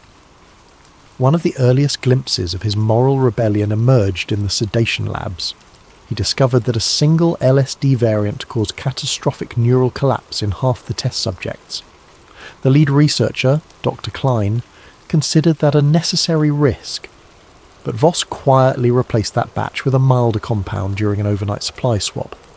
The next day's tests yielded lower compliance rates, incensing Klein, but no catastrophic breakdowns. The staff remained puzzled, blaming supply chain inconsistencies. Meanwhile, a cluster of subjects escaped the worst of LSD's ravaging effect. This small subversion boosted Voss's resolve. If he could keep individuals alive, or at least less harmed, he'd salvage a shred of decency. Soon, he seized further chances. In the psychological reprogramming ward, the official logs demanded daily electroshock of certain subjects to keep them pliant. Voss tampered with the voltage calibrations in the machines. The staff, trusting the readouts, believed they were delivering the full jolt, but in reality the shock was far lower, enough for the outward show but sparing vital neural tissue. Some subjects began to regain flickers of their personalities, though the guards or lesser staff seldom noticed these subtle awakenings. Yet each small act risked detection. Agent Monroe Thatch remained vigilant. He frequently examined lab results, noticing anomalies. Hard-coded instructions from the top required consistent escalation of dose, yet Voss's logs sometimes reported plateau or slight reduction. Thatch confronted him once, an intense stare across Voss's desk. "Why are your sedation numbers not matching the forecast curves?" Voss feigned confusion. "The subjects show sensitivity. Pushing them further could cause organ failure. We need them stable, not comatose, for accurate data." Thatch's eyes narrowed. "Proceed carefully, Doctor. We can't have emotional squeamishness hamper results. The program demands unwavering commitment." At night, Voss's nightmares grew. He saw faces of the men and women trapped in the wards, calling out for help in twisted illusions. The next day he would pass them in hallways, or watch from the observation deck while they were forced through group suggestion experiments. Some faintly recognised him as a kinder presence, though fear kept them from speaking. In that swirl of oppression, one subject emerged who stirred Voss's determination to new heights. Subject number 23, Mara. She'd been a journalist, rumoured to have pried too deeply into rumoured CIA black sites. Kidnapped from her apartment, she ended up in Echo. Initially sedated to the brink of catatonia, she now hovered in a half-lucid state, memories fraying at the edges. The logs indicated repeated LSD trials, amnestic injections, and forced re-education sessions. One afternoon, while scanning her EEG patterns, Voss recognised signs of partial memory recall. He discreetly adjusted her medication, lowering the sedation so she might piece together her identity. Over the next few days, Mara began to speak in hushed fragments. "They took me. I was investigating. Hush, hush." She'd blink, tears sliding down her cheeks. Voss murmured calm reassurances, feigning routine checks whenever staff were near. But in whispered intervals he told her, "You're not crazy. You were a journalist. They want you silent." She stared wide-eyed, a glimmer of trust in him forming. Around that time, Voss orchestrated his first genuine escape for a group of 3. They were lesser-known detainees, men rumoured to be either drifters or misidentified suspects. Official logs had them listed as unresponsive, terminated. In reality, Voss manipulated the monthly disposal protocol used for expired subjects. He bribed a facility ambulance driver, forging documents that indicated the men's bodies needed to be incinerated off-site. The driver, half sympathetic, half eager for the hush money, smuggled them out alive, releasing them near a safe contact in a neighbouring state. The official story read, 3 deceased, remains destroyed. None in the facility questioned it, as the programme's culture was that death often came with high-intensity testing. Days later, Voss glimpsed a brief mention in an underground newsletter about 2 men claiming to have escaped a mind-control black site. The reference was oblique, overshadowed by bigger news, but it confirmed the men had survived. The satisfaction balanced the daily dread. He was making a difference. Inevitably, suspicious details mounted. Thatch compiled a list of oddities, sedation logs not aligning with standard progression, and apparent sabotage of LSD supplies, puzzling anomalies in electroshock calibrations. He confronted Dr. Klein, who shrugged and pinned blame on incompetent lab techs. Thatch, unconvinced, began monitoring the labs more closely. Surveillance cameras were installed in corridors where previously only guards roamed. The staff's tension soared. People whispered about a traitor in the ranks. Mara's partial awakening threatened to accelerate that tension. She recalled scattered details. I wrote about covert experiments. I found leads. Then they came. She became convinced she had evidence locked away in some safe deposit box. If only she could get out, contact her old editor. Voss realised that if they freed Mara and she reconnected with her network, the entire Echo operation could be exposed. He urged caution, but the time might come for a major leak. He began compiling more thorough evidence, tapes of sessions, chemical batch numbers, statements from staff. This was no longer small sabotage. It was heading for an all-out revelation, if they pulled it off. But the noose tightened. One evening, a junior staffer who'd glimpsed Voss's tampered logs confronted him quietly.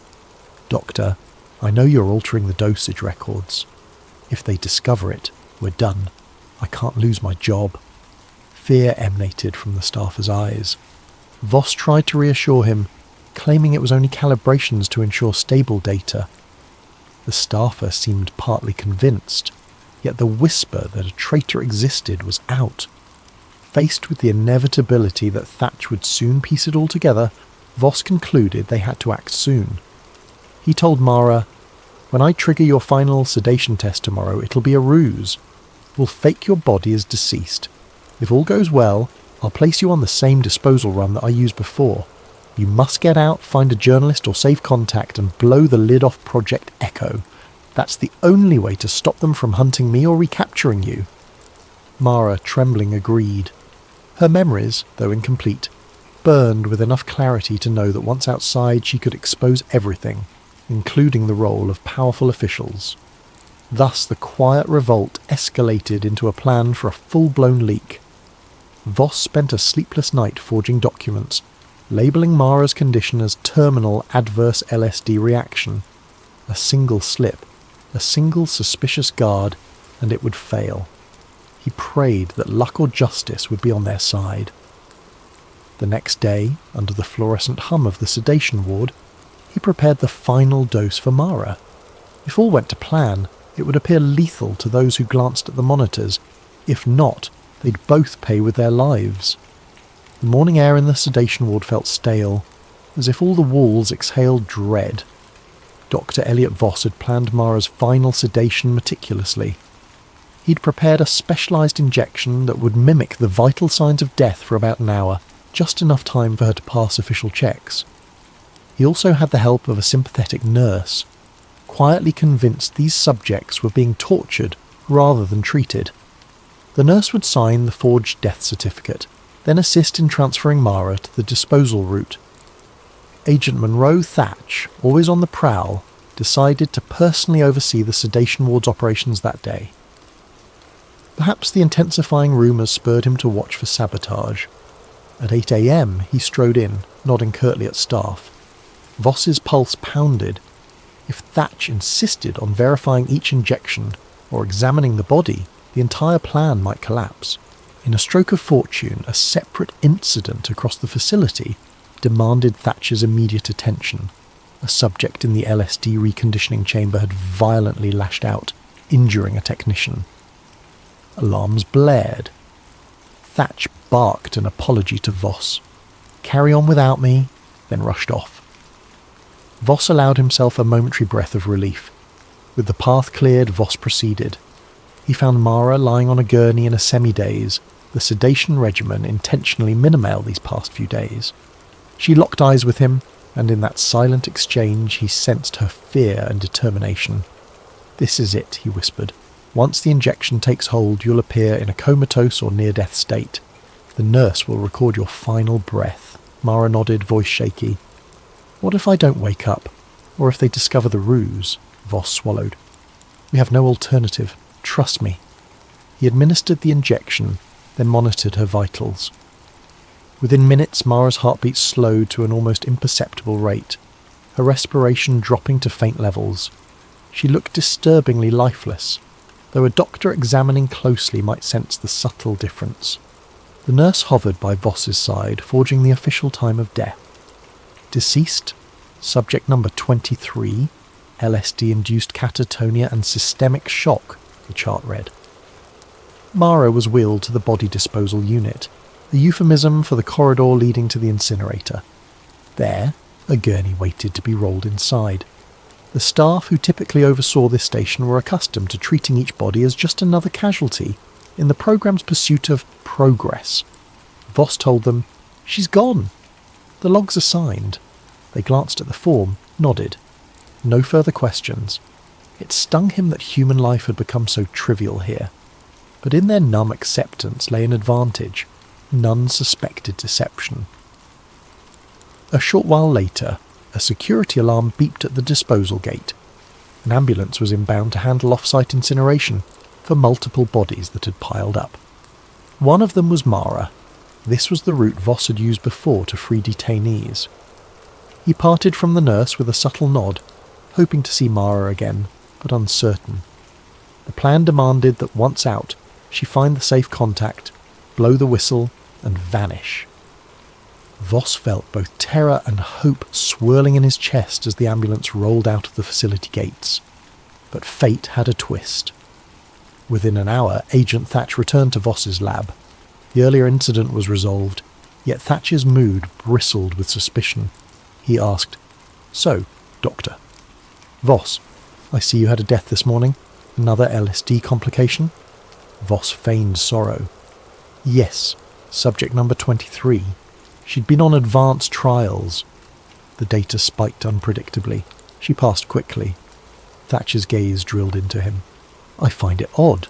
23 was stable just days ago with talk of new protocols. What changed so drastically?" A wave of anxiety threatened Voss's composure. The final LSD variant proved lethal in her case. "I regret we couldn't intervene. She collapsed swiftly." He managed to keep his voice steady, though Thatcher's posture indicated mistrust. "Show me the logs. All details," Thatch demanded. Together they pored over the sedation records, ECG readouts, all forged or manipulated by Voss.